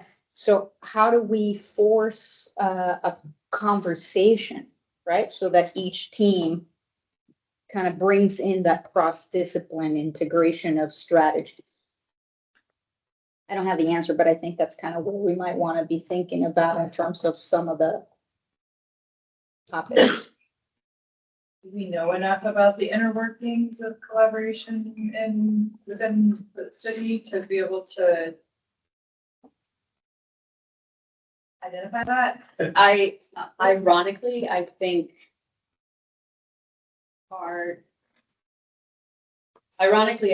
the amount of time that the planning commission has spent on the comp plan over the last 2005, we started in 2001, has diminished the number of other departments coming before us and presenting stuff. So when we're knee deep, ear deep in the weeds on the comprehensive plan, we're actually not doing that body of work that is trying to make those connections across departments. Because even though we meet 6 times a month, that's still not enough to plow through the plan and whatnot. So it's, in my mind, I'm still thinking internally about a lessons learned document from this major update process for the next planning commission, who, 10 years, 7 years, whatever it is down the road, who will be tackling this again, and how to divvy up the work so that we're not missing out on those opportunities to hear from different departments and being able to point out the potential synergies. Because we do that when we're not moving from the comprehensive plan. We've been moving from the comprehensive plan for 4 years. I'd say just as a planning commissioner, I've seen the end result, which was looking at Seattle transportation plan that wasn't coordinated as well as it could have been timing wise with the comprehensive plan. And so that, I appreciate departments coming and sharing information with us. But when the information sharing doesn't happen and sequenced in the right order and it's not strategic, I don't know what they do with our input. And I don't know if our input is actually that helpful. For example, I think we were consulted on the transportation levy after they had consulted with all of the important parties. And so I would love, like, to Deanna's point of trying to find out where the weak links are and where we can actually be most impactful, and develop a kind of working relationship with the department so we can be helpful in a timeline that early enough in a process for something, so we can point out these inconsistencies. And I will note this. Different administrations have various levels of comfort in engaging with bodies such as the Planning Commission before a draft is published. Yeah. And that puts the commission in, it makes our advice is coming at a different time in the process than at the development process. So once a draft plan is released out to the public, there's usually 2 years, a year and a half that has preceded that. And if all that we're hearing in that year and a half or 2 years is the community outreach, but not necessarily the thinking, it's hard to be a value add at that point to the executive proposal. And then it shifts more towards being a value add to the council's review of it. If that makes sense. Yes. It doesn't make sense, but that's the way. It does make sense. Underscores for me some point I think I've made before. It suggests to me we should be setting metrics and playing some sort of monitoring role so that in all political environments, as mayors change and administration and councils change, we always have a way to be relevant and a value add. So in a supportive mayoral environment, proactive, and we're collaborating and we're informing. And in an environment like we have been in, I think kind of surfacing progress, like what progress is being made, what does success look like, are we reaching those goals? So that as scoping for the next, transportation plan or comprehensive plan happens, we're able to be part of the conversation, argue with information, and we're providing value to the public because we're uplifting progress. What's working? And I think back to centers.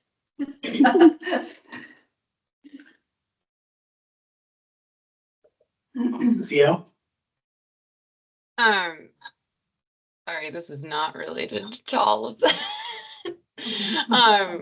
But thinking more about how have the urban villages worked and what do we think blind spots are potentially in the centers as they move forward? I remember when we first saw the draft comp plan, the displacement maps that were made for that process specifically looked at displacement in the neighborhood residential zones, and didn't necessarily address displacement in urban centers or in regional centers. And so I think looking at these zoning maps and plans as they come out with an eye towards displacement, also thinking about the point that Rose made earlier about how do people that are displaced from places that they may have cultural connections to continue to feel connected to those centers. But like what is the role of the plan in, for example, like preserving existing naturally occurring affordable housing as development intensifies in these locations, and thinking about like what affordable housing looks like in these places as they change, if it's not only things that are being built in a, to Rebecca's point, development ecosystem that is currently quite unhealthy.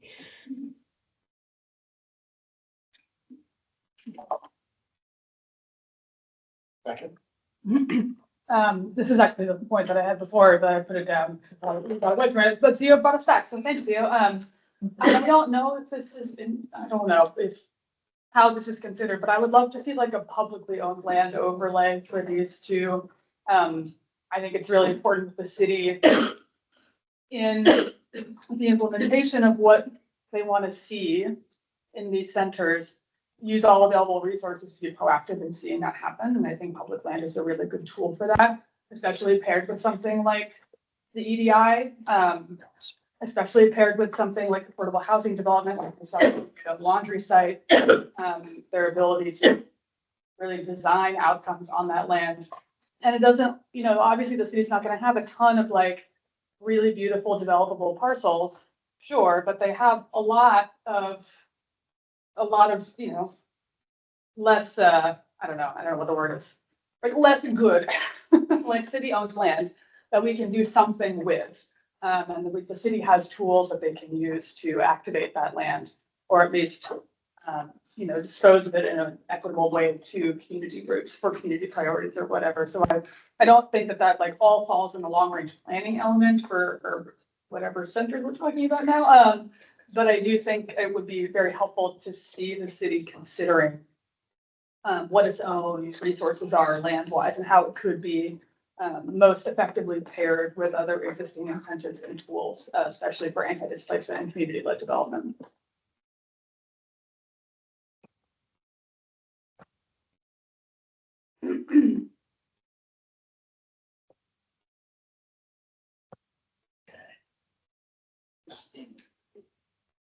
I mean, there's a plan.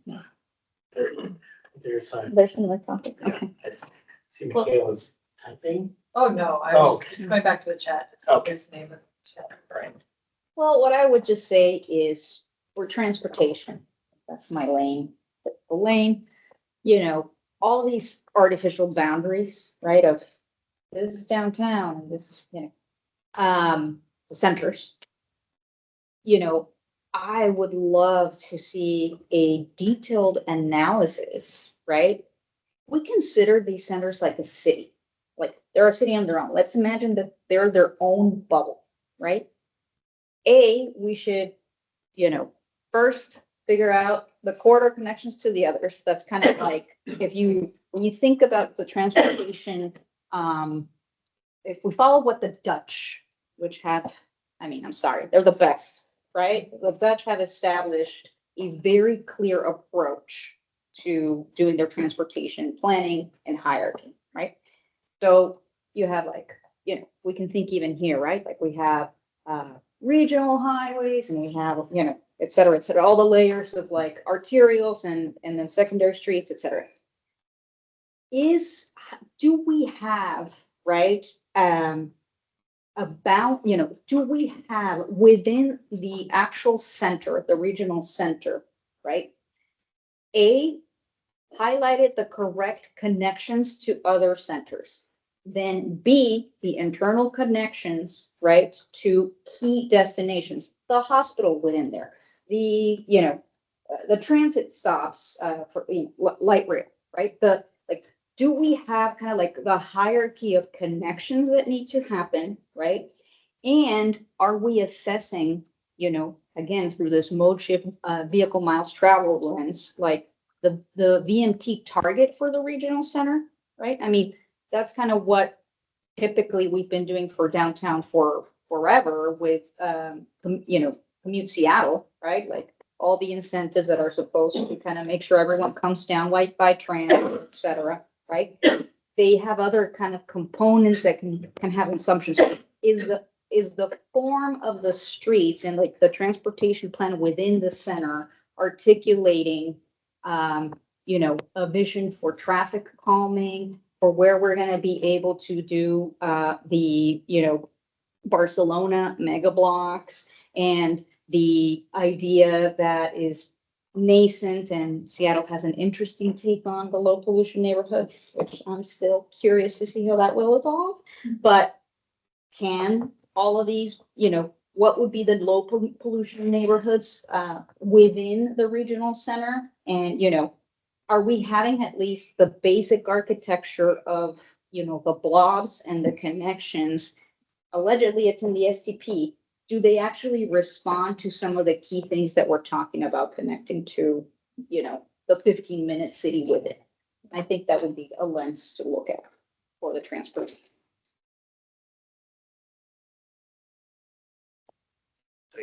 Incentive here to echo that and tie it to what Nick was saying about like our work on the repurposing the right of way and really thinking about the connections between our urban center or all the centers as places that are defined not by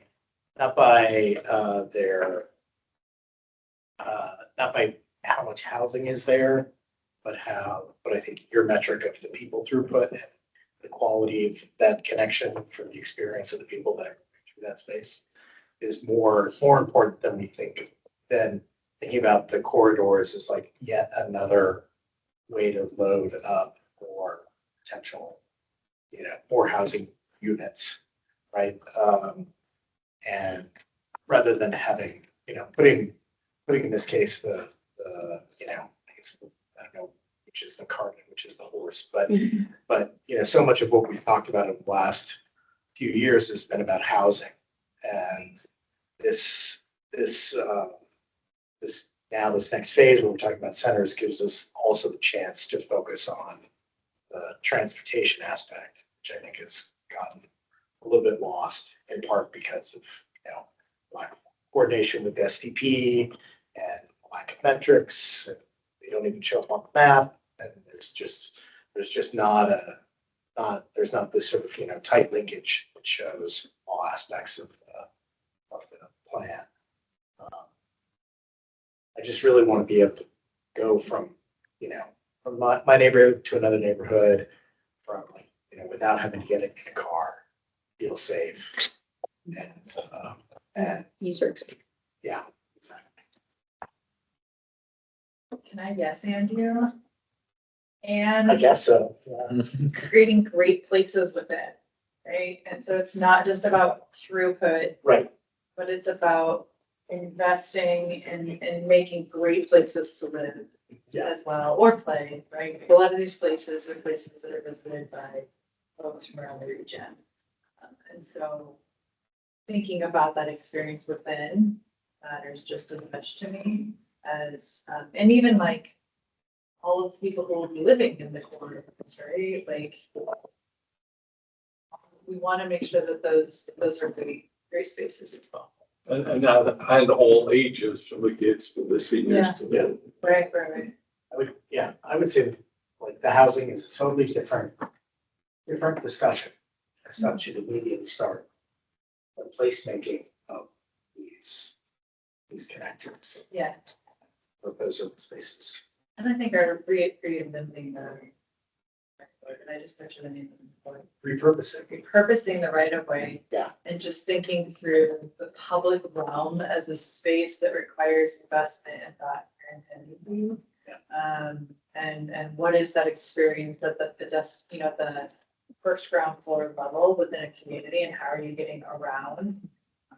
How is that building community and a sense of place and a sense of enjoyment of being outside and all of that. Well, it's the Paris incredible strategy that they've done on all their schools, where they have pedestrianized basically every single block around any school in Paris. And so now you see, this, and you see the before and after pictures, and you're like, why can't we just do that? Yeah. That's a strategy that does, directly, kind of hits all the mark. It reduces traffic throughput, it improves air quality around schools, and it improves the public realm, it creates places, it leverages, we repurpose it right away, like all the things into one little strategy that serves children, students. But it serves us all. It serves us, right? Yes. So one component of that is the safe routes to school that fixes areas around schools for kids, but then helps everybody else who's nearby. And there's been money labeled that, that's not.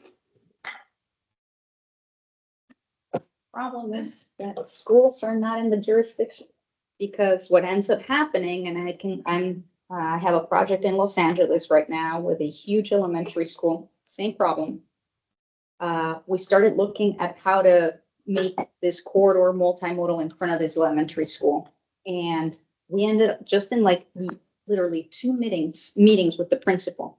What we realized is the school needed basically the level of study as an airport, right? With thinking about hey, what if the school had a way to connect to parents with text messaging, and there were these lanes kind of like at the airport where you kind of hold people kind of waiting, and then they get the text, and the parents can go, and so we don't have the institutional architecture, right, to enable funding for school districts and the city to collaborate, say, on what are the schools that need this the most, so you could have a true consultant dollars, for example, to study these creative solutions around, school drop off and pickup, right? We end up just doing the little Band-Aid, right, of, well, we're gonna add an RFP and the yellow crossing. I mean, sure, it helps, but it doesn't address the problem from the root. Those are the things that neither the comp plan can't quite do, nor all these other things. Okay. Just a note, because I couldn't figure out how to get it into the chat. I sent you all via email the 3-year implementation plan that SDOT presented to the Land Use Committee that was referenced by a couple of people, because it didn't come before the full commission, so it's in your email.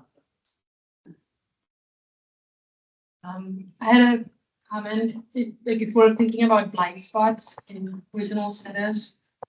Sorry, is this on my line? Is there someone else? No, go for it. It feels like homelessness. I know we think about it as a housing problem and affordable housing is the solution. But it sounds like we should think about it also in terms of shelter beds. And if that's something to address in the regional center plans, I'd love to see more of that. It has to plan for and accommodate a specific number of emergency housing beds. Right? Yeah, and the county planning policy is assigned a specific number. And I think Seattle met it wholeheartedly because I think there's some allowance for if you allow it in all the places where you allow hotels. Then that was the way for them to achieve their capacity. That doesn't mean that we don't still have opportunity to kind of conceptualize in a meaningful way. How do we make sure folks are into the space? How are we planning for this, like the shelter capacity in these centers? Yeah, how does one compete with hotels? Well, the reality is, that just because you allow it, It's not gonna happen. I assume if you allow hotels, the land value will be really high, so maybe that's not, I don't know. I think it would be good to see how the city sees that play out in regional centers. And services too. It's a Mm. combination. And I think that highlights just the difference in a lot of areas of what Seattle has the capacity for versus what they plan. Yes. So just because you have the capacity to turn every hotel zone area into an emergency shelter, doesn't mean you have a plan to do so, or even to attempt that. It's never just really opportunistic about it. And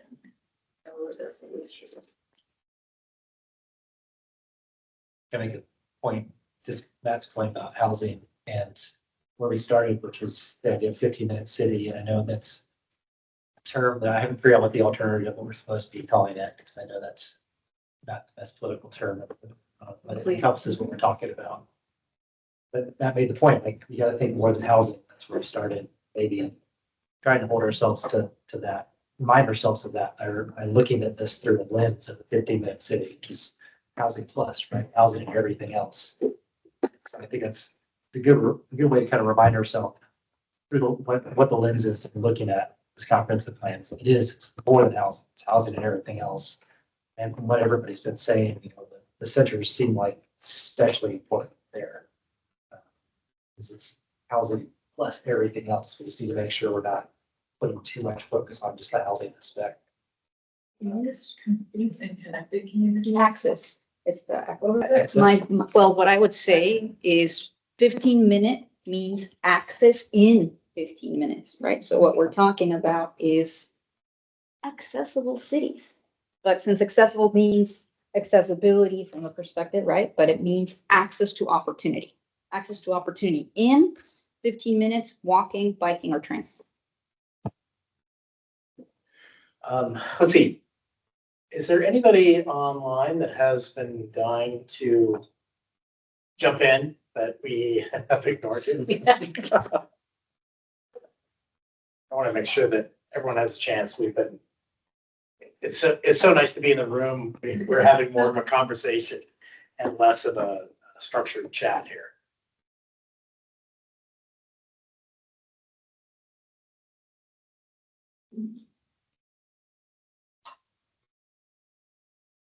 This is my computer done. I can't see if you raise your Nope. hand. There's no raised hand. I'll mute your eyes. Okay. I might suggest that at this point,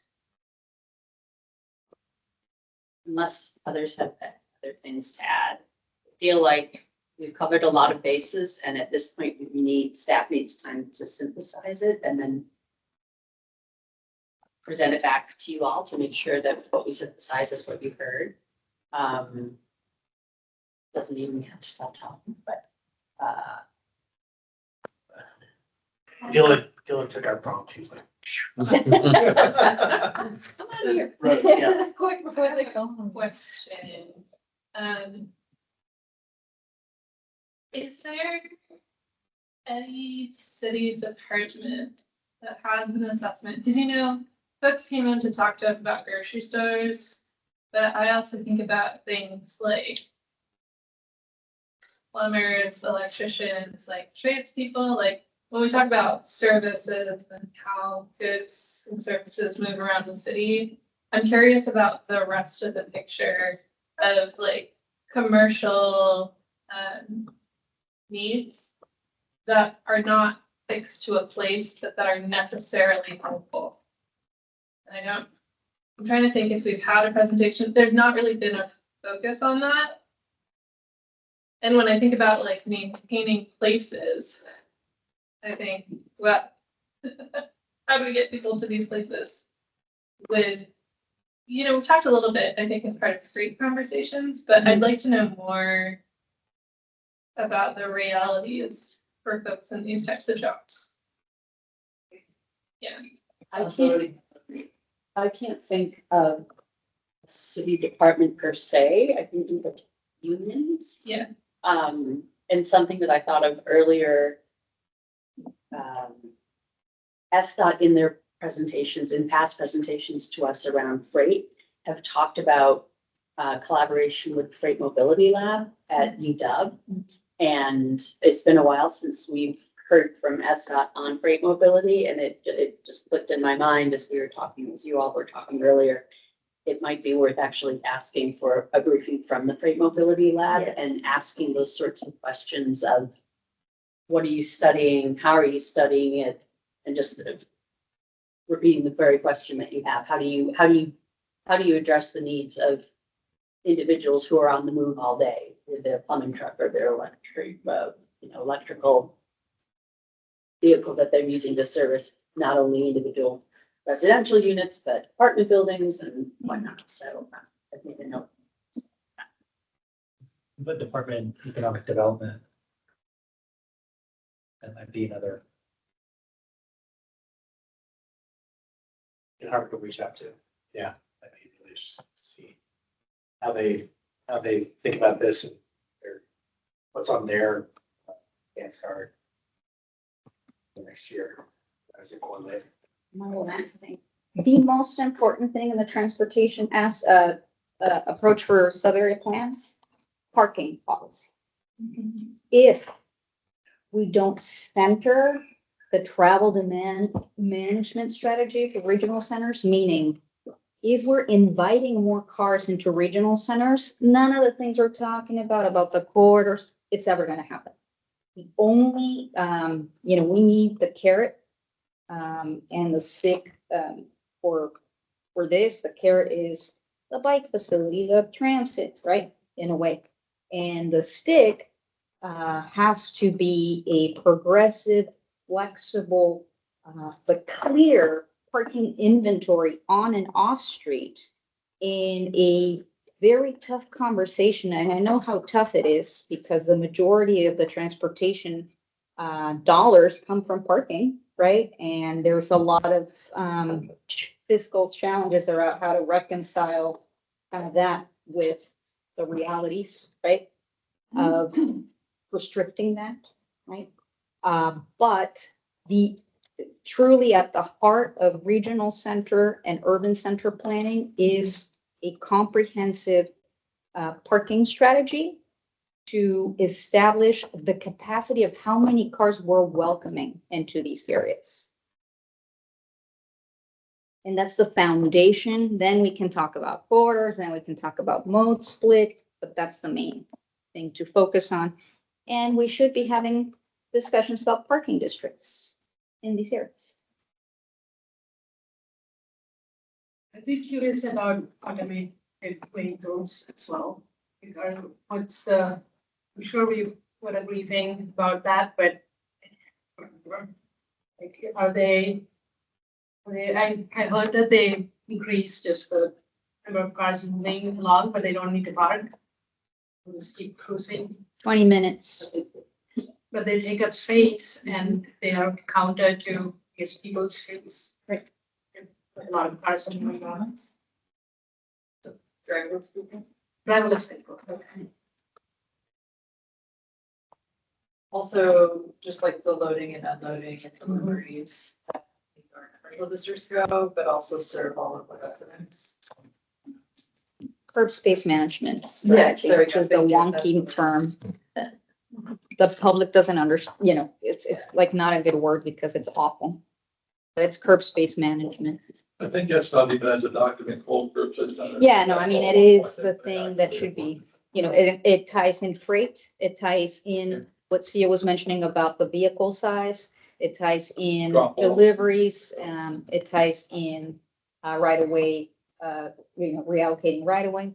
It ties in parking, cost of parking. Room for bicycle. Okay.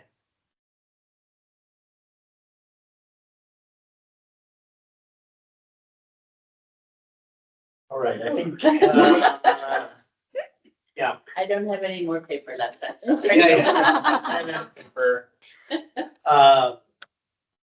Any final comments? Thank you all, and thank you all for coming out on a rainy, dark day. It's great to see everybody's face. Yeah. Okay. With that, I will close the November 13th meeting of the Town Planning Commission. Thanks Thank all. you. Thank you. Nice.